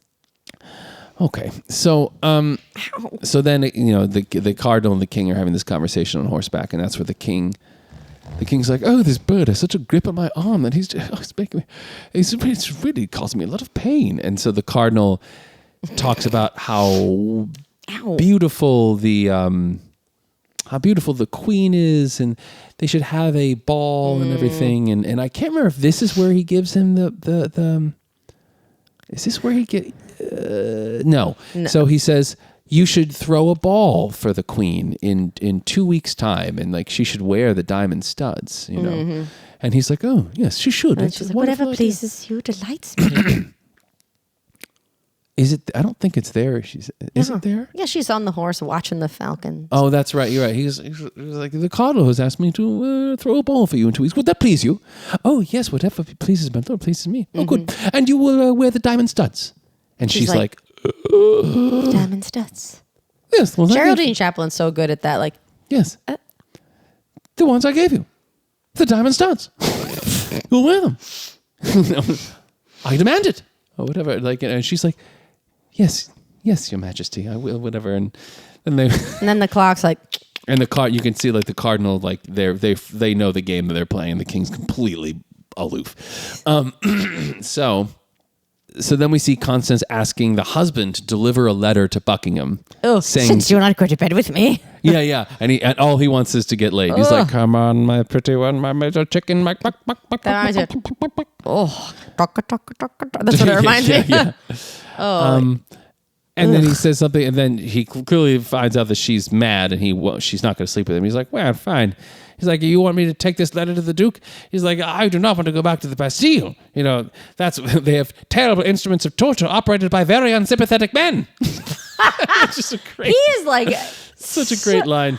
I have a very important appointment. I've a very important appointment, which is a line that I say all the time, and I forgot what movie it was from, and no one ever knows what I'm talking about. Oh, they probably think it's from Alice in Wonderland. I didn't even know what I was talking about. I have a very important appointment to go to. I like that a very important appointment. He says it once and then walks all the way away and says it again. Yeah.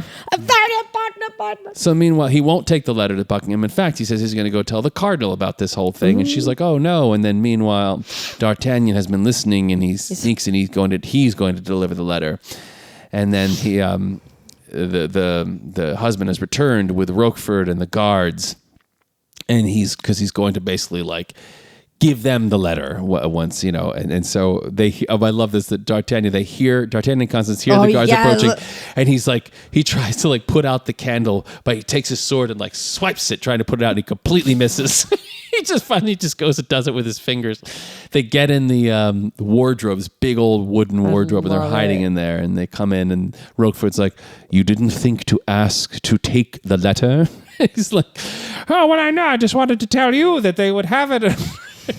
And so they decide they're going to go find D'Artagnan and find Constance. And there's some funny business about the wardrobe falling over and someone's hand in the door. Like that it.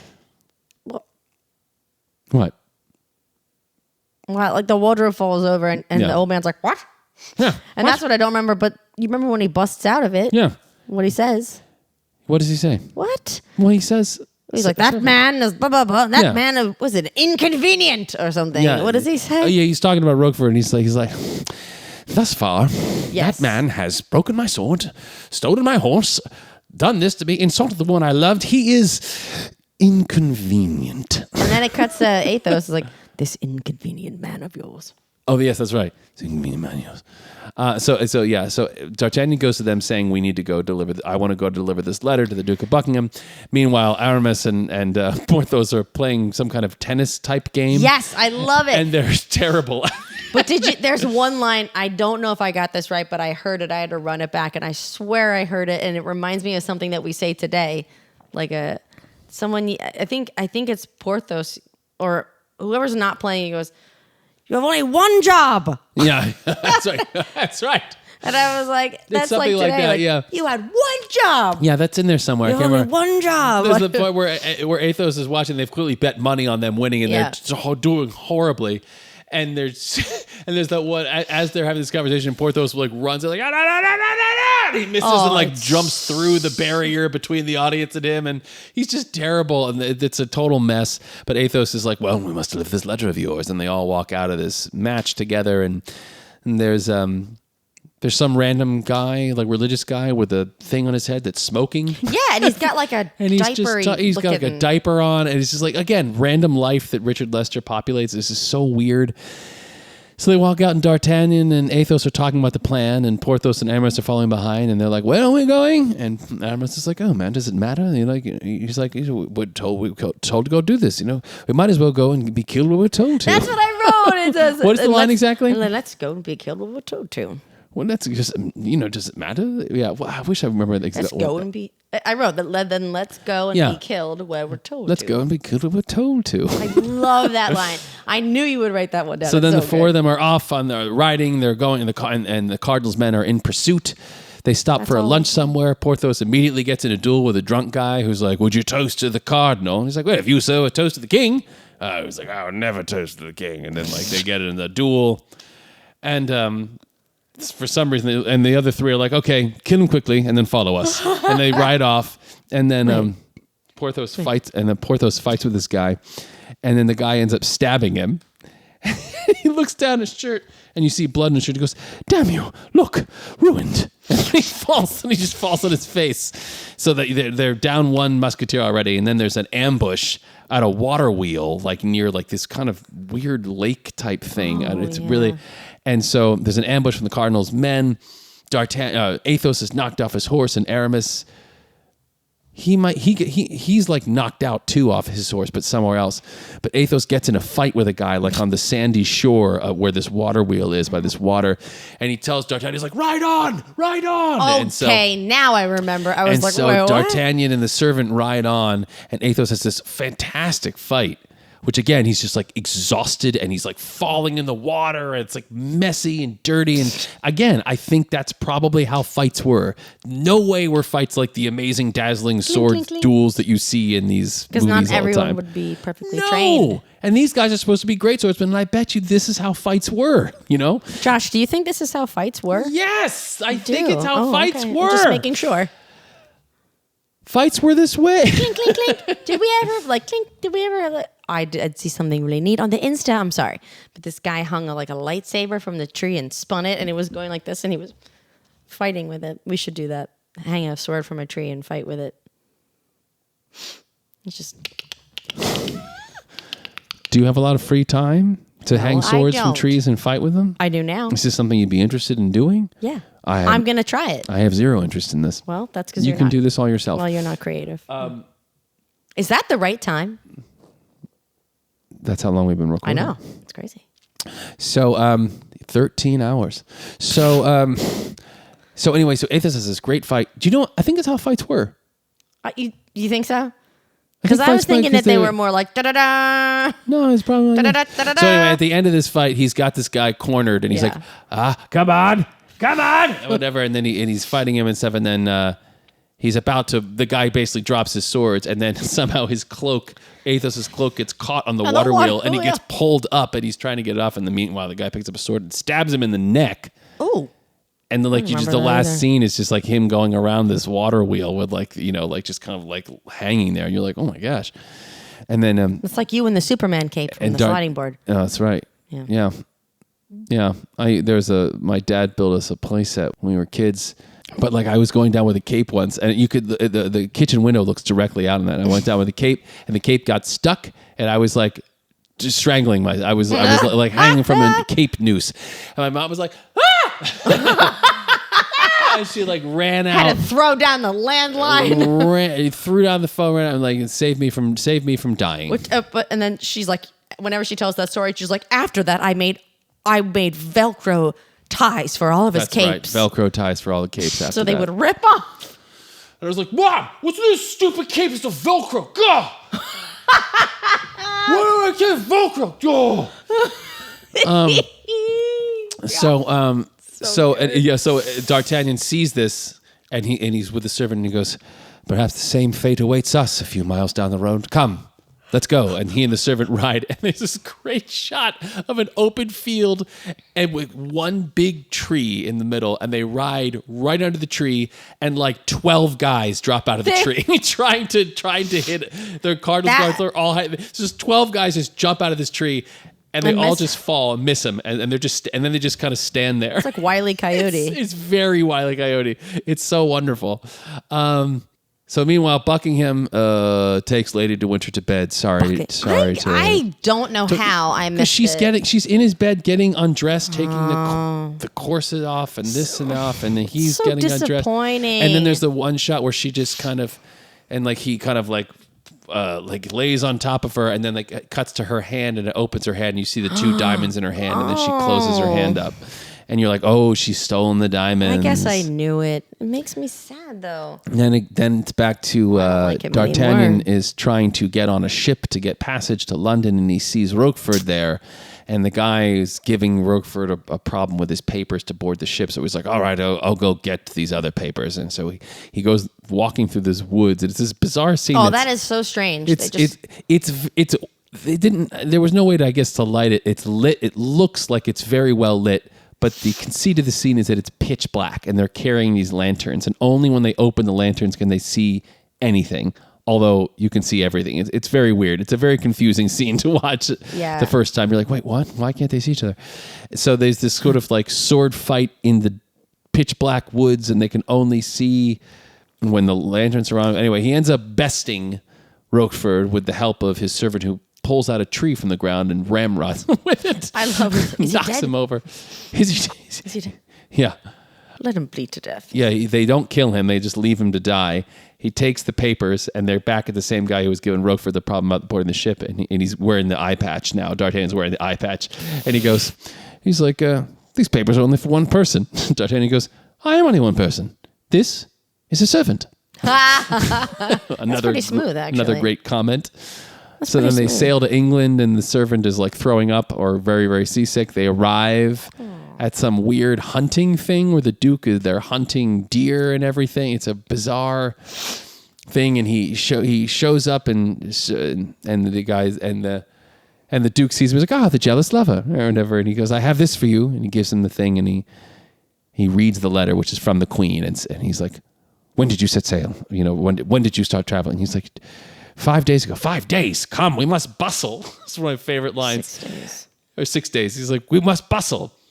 He cuts out to like a wide shot, and D'Artagnan, who's exhausted from all this trip, he goes, come on, whatever the servant's name is, come on, we must bustle. He goes, Wait, I'm confused. I hate bustling. I hate bustling. Or I like whatever it is. You're going to get mad, but now because I wasn't apparently my paying gosh. attention. So she takes the studs. How does he know that they're missing? He doesn't. He doesn't? He doesn't know Then they're missing. when does he find out? I'm going to strangle you. Okay. I'm going... What's crazy is you said you watched this multiple times. I didn't get through it the first time because I got distracted, and then same with the second time. You're not when I watched worthy. it You're not again. worthy of this movie. So there's a wild race through the countryside, different things. Again, a random guy who's walking with a bunch of eggs, going 1, 2, 3, 4, 5, 6, 1, 7, 8, 9, and they run by, and they all the horses run by, and he almost falls. You think it's gonna fall, and he doesn't fall. And he goes, 7, 8, 9, and then he trips and he falls and he breaks all the eggs.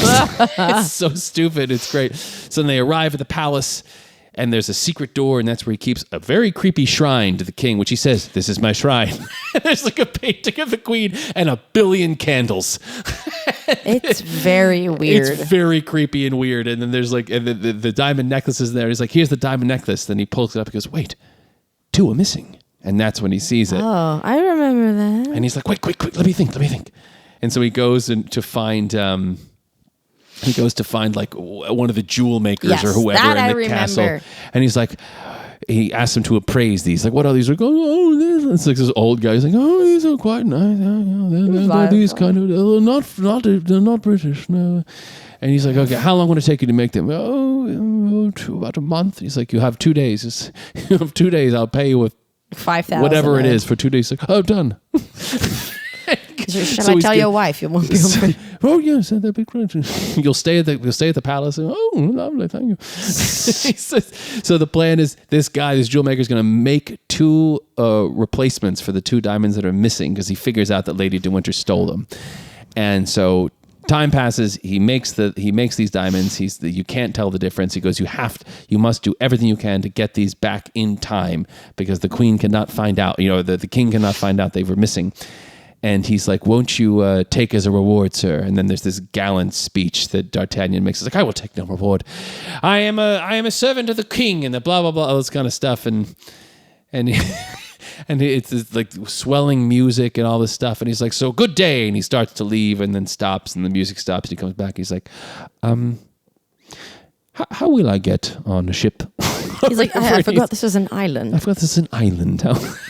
He's like, you will find fresh horses and this waiting, and then he gives him a sword. He gives him a sword, right? Yeah. He's like, if you want to take a reward from a duke, take it from a friend or whatever. And Yeah. he gives him some sword, which we later find out has a rad knife that comes out of the handle. Yeah. So then there's the journey back, which I just wrote that Roy Kinnear at some point rides into a tree. The servant just rides full on into a tree at some point, and it's so great.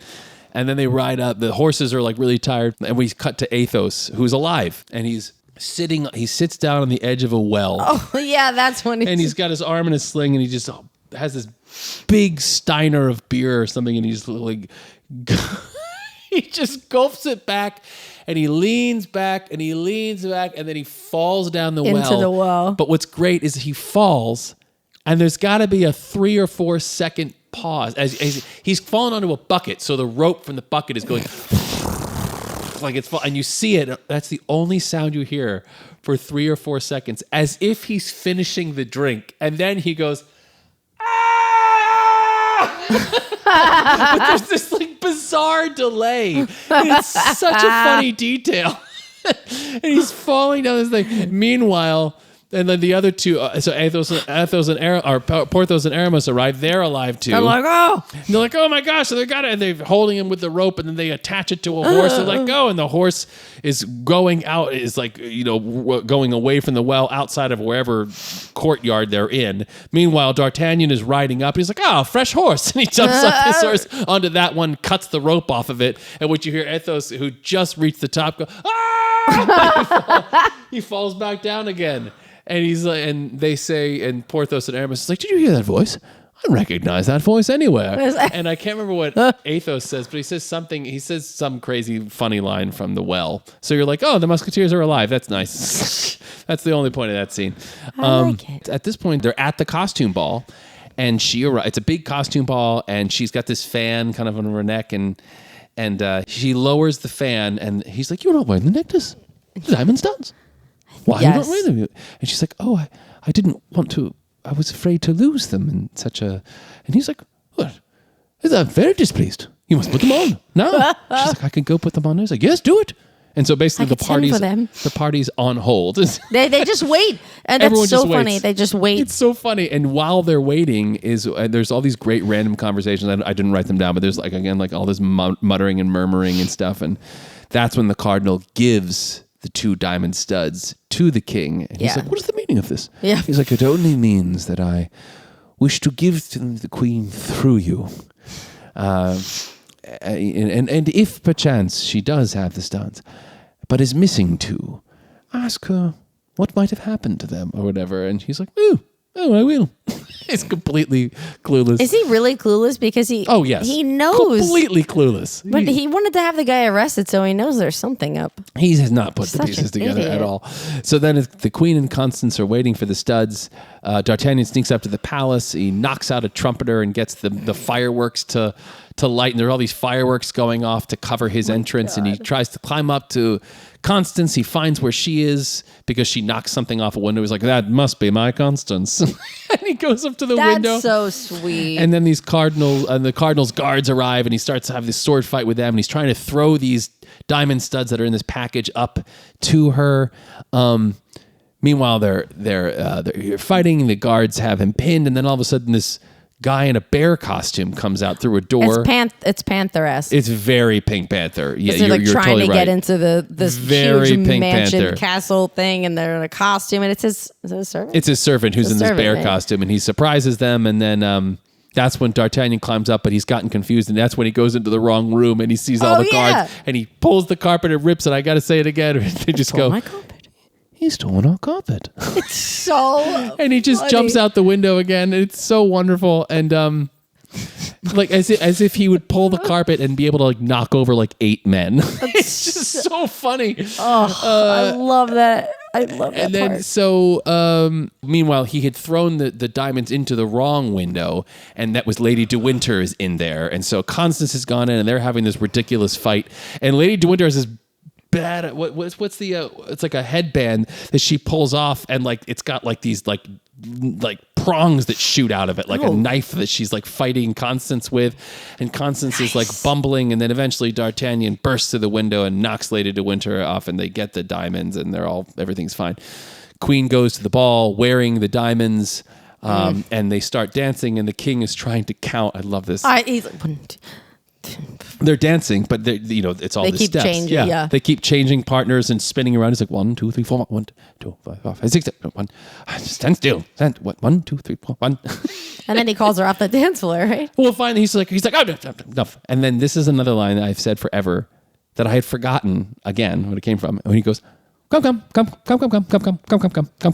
You do say that a lot. I love that. It's such a weird thing. Come. And then he makes the musician stop, and he walks her off the dance floor, and he gives her the 2 diamonds, and he's like, I think you've misplaced these. Now she'll have 14. He goes, what? 1, 2, 3, 4, 5, and he counts them. He's like, well, you have 12. And he looks at the cardinal, and he goes, what is the meaning of this, cardinal?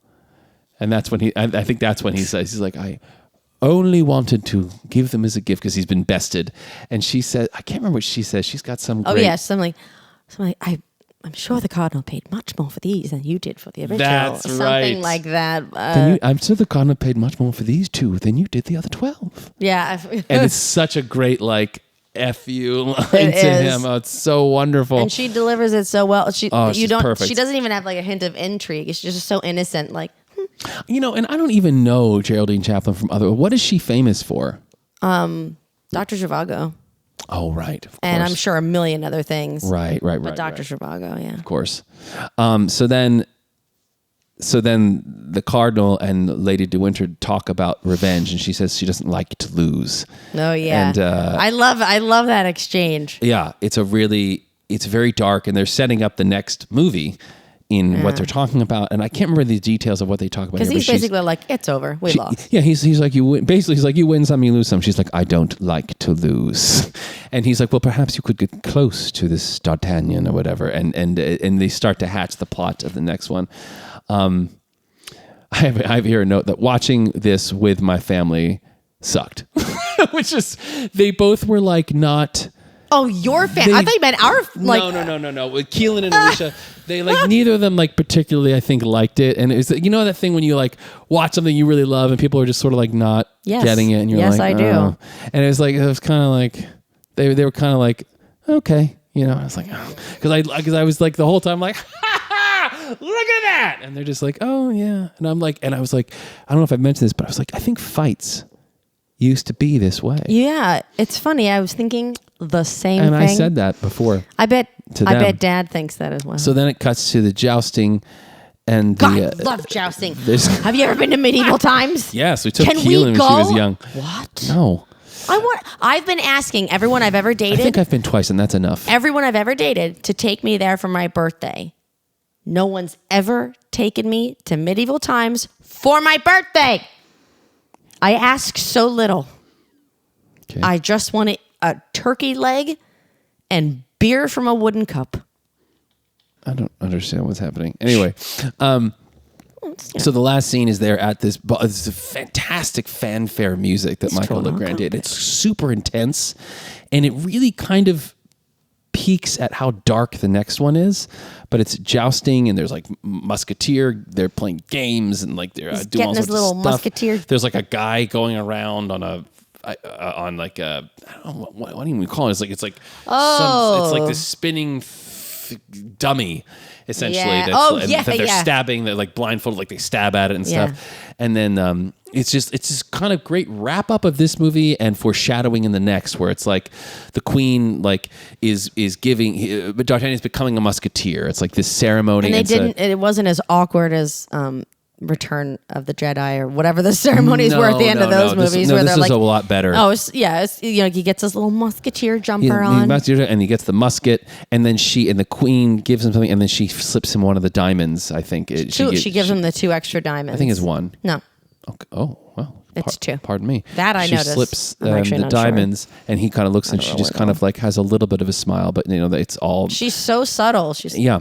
And then Constance, and you see Constance and D'Artagnan are now together, but Lady De Winter is like sort of like making eyes at D'Artagnan, who's like, oh well, hello, and Constance is like, oh, who's that? What's happening? Oh, okay, Yeah. And then the four Musketeers are walking together, and then there's like this zoom in on the cardinal, and it's all very.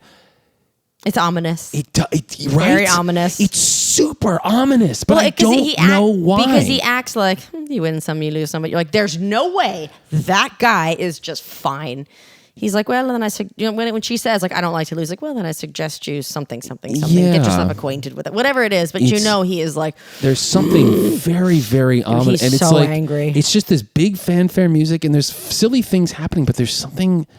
Even before I saw Four Musketeers, I remember this always being very uncomfortable to watch, and like because all the little pieces are unsettling. Because all the bad guys got away. Like, usually at the end of something bad, like everyone's sort of blocked off, but the Cardinal's there. Yeah. She's wandering around. They had just gotten in this fight. There's a she's really like, hey, interesting thing that I remembered with Lady De Winter as a huge kind of role in the second one. Yeah, that has to do with one of the Musketeers. Yeah.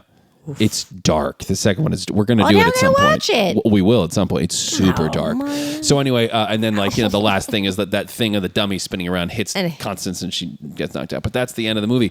But then they have a preview for the fourth one. They do. They just have it right in there. The Musketeers, because they shot it in tandem, which is I don't think normally done back then. And so they shot the whole thing. I think it was over a number of like 6 or 7 months in Spain, and.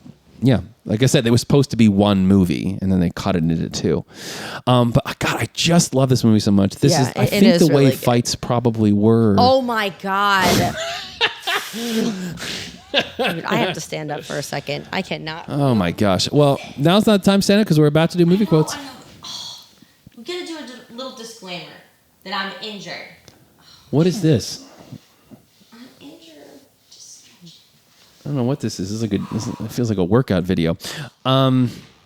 People like celebrities, I don't know, people that do things like podcasts and fancy stuff, they're always just sitting there relaxed. And my hips and legs this is a comfortable couch, but it's a long time to sit here, and we're sitting sideways. I don't know. We can move. We can do this in these chairs. I have if spinal you want. lesions. Do you want to do this where you're in a chair next time? No.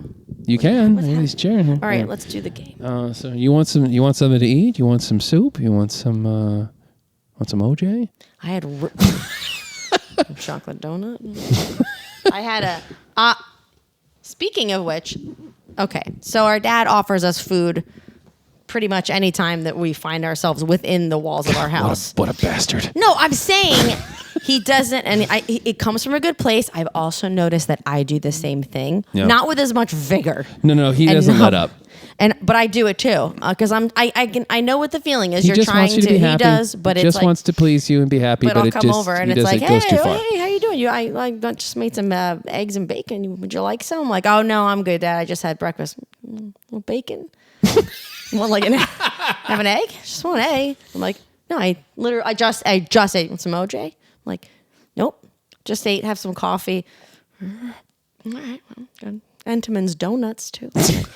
I know it just goes on and on and on, and finally until you just say, "I'll have that," and then he's. I don't. I get in a screaming match with him because I'm like, I literally just told you. He goes, okay, and then it's a thing. So, but I didn't get to tease him.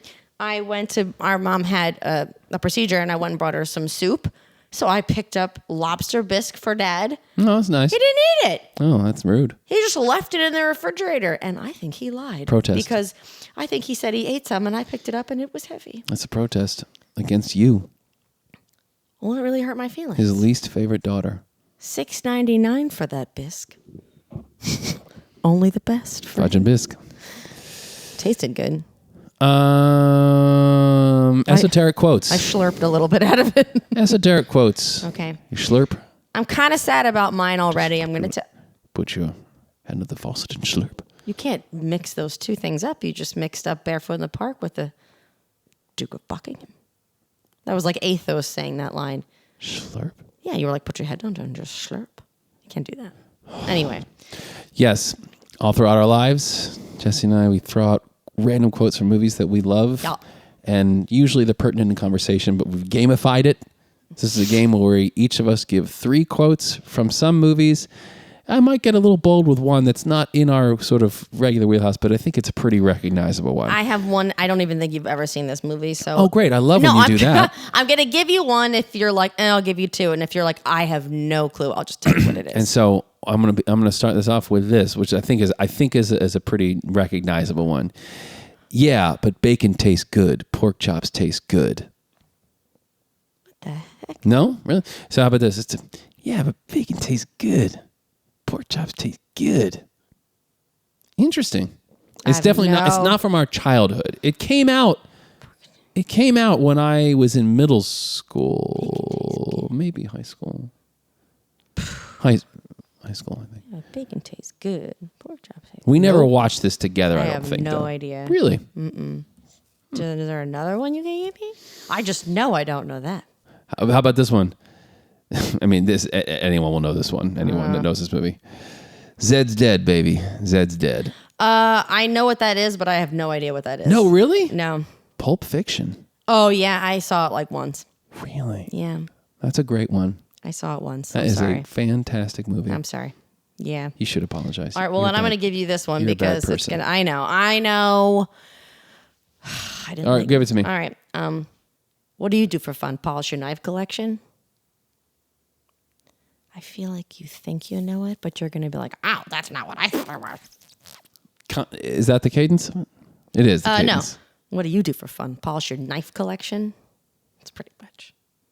What kind of movie is this genre? It's romantic-ish. Mm-hmm. I have another one for you if you want, but it has a name in it. I have lots of. Oh, man. I don't think I know Where this did you one. matriculate from? Oh. Wow, dude. Matriculate. It's not. Matriculate. It's not Good Will Hunting, is it? No, but it's a great movie. God, that's a good movie. Matriculate. Oh, I know this. I definitely know this. Really? I definitely know this. What did you do for fun? Polish your knife collection? I absolutely know this. Wow. And especially matriculate, because I always remember that. But I cannot place. Oh, man. I have so many quotes. You know what I remember? I remember because that's where I learned what matriculate meant. was from that. Oh, man. Wow. Where did you matriculate from? What is the line immediately after that? Where did you matriculate from? You were in college. What do you do for fun? Is there someone have an accent who says that line about the knives? No. Polish your knives. There is someone with an accent in the movie. What do you do for fun? Polish your knives. I'm saying this because you mentioned it the other day. I don't know if this is from it. Is this Wanda? No, I love that movie. Okay, It I does couldn't- sound like it. Man. Ooh. I know this If one. I give you this line, you might, but it has the name in it. I still think you don't know what you're talking about. I think I do. Do you want me to give you the name? Sure. Yes, Doug can read. Oh, yeah, of course. Yeah, of Cutting Edge. Yeah. You do know it. yes. Yeah. I haven't seen it since like middle Sarkanis, school. Enough. Introduction is over. Conversation's finished. Topic. Eyes closed, ears to be open. Pairs means two. Mm-hmm. You have no partner. You are skating. I would nowhere. love to do the Cutting Edge. Oh, really? Yes, I love that It movie. has. It's one of my I love that guy. favorite movies. He- DB Sweeney. D.B. Sweeney was in one of the scariest scenes of all time in Fire in the Sky. Did you ever see that? No.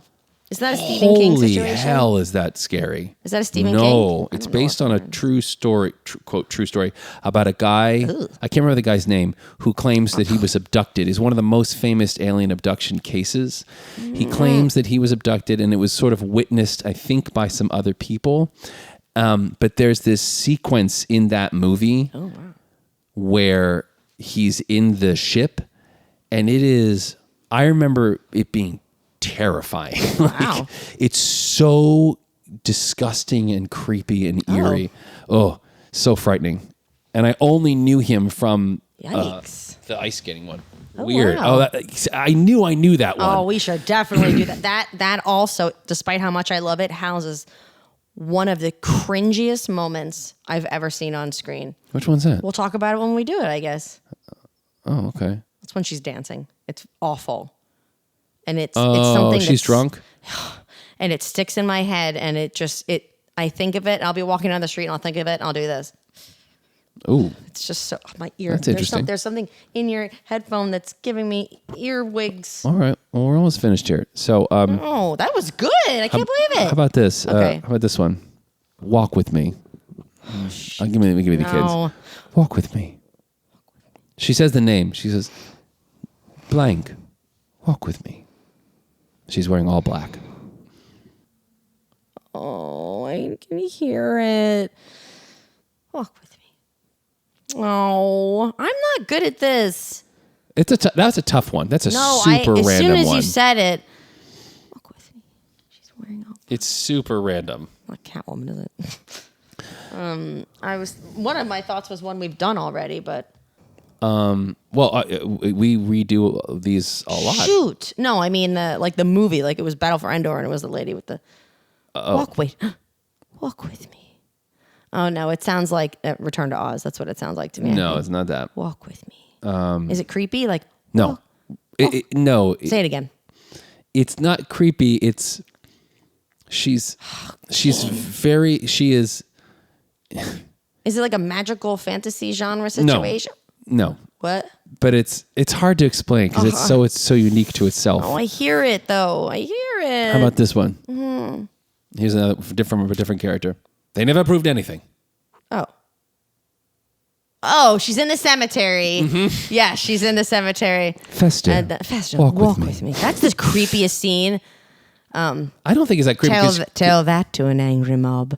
And then the screaming. Right. When I was little, that used to creep me out. Addams Family, man. I love that Oh, one I so got much. it. Oh, thank God. The other one, I can't ever do this one because it's so obvious, but I love from this.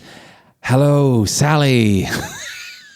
I love that one. No, with Sally Jessica Raphael. Mr. Adams. Please stop calling. We do not know where they meet. That's one of those quotes where I didn't know what that meant until I saw it when I was older, and I was like, oh, we do not know where they meet. So great. Oh, it's so good. And then he hangs. He's like, he hangs the phone. He's so angry.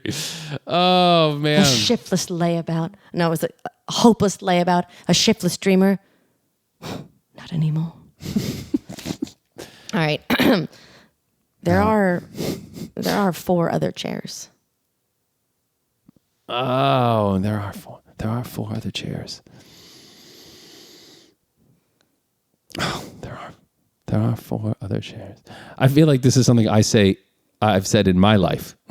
That's been said to me many times. There are 4 other chairs. I feel like I've probably said it to you. Oh, yes. It's. There are 4 other chairs. Oh man, I feel like I actually saw this recently. Maybe. Probably.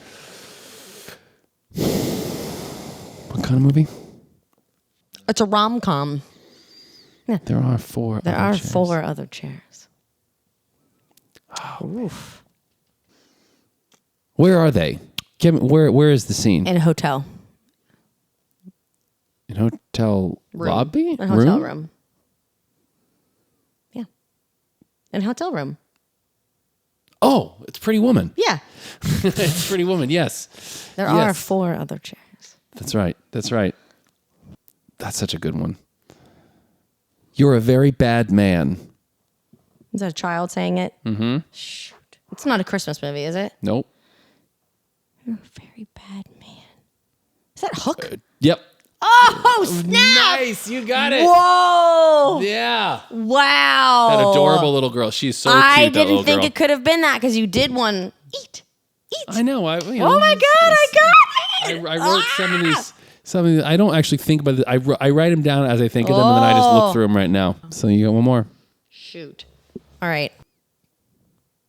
He told me, just trim it a little. I grabbed those scissors. Oh, that doesn't sound familiar. That's a terrible one to give you. I'm sorry. That doesn't sound familiar at all.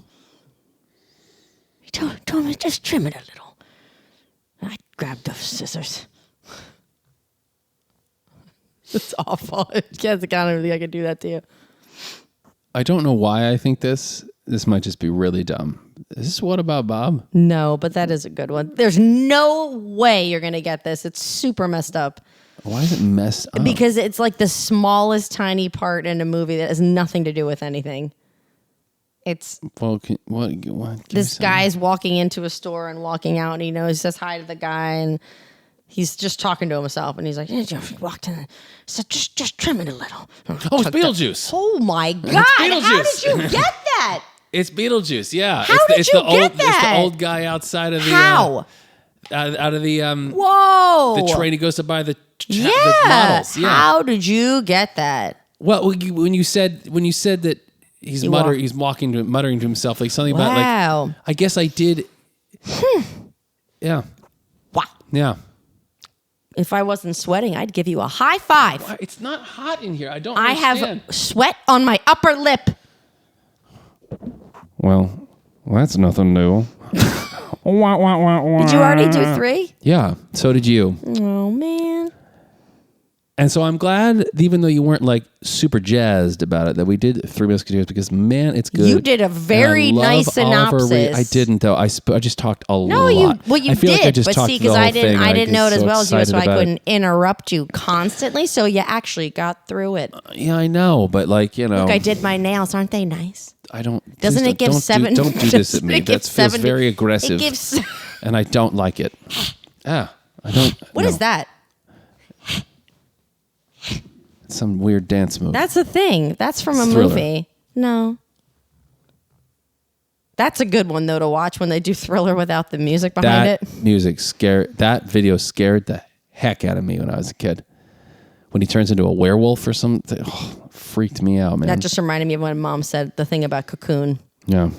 Oh, man, I was going to tell you something really funny. Oh, I forgot. That's it. It's gone. I know.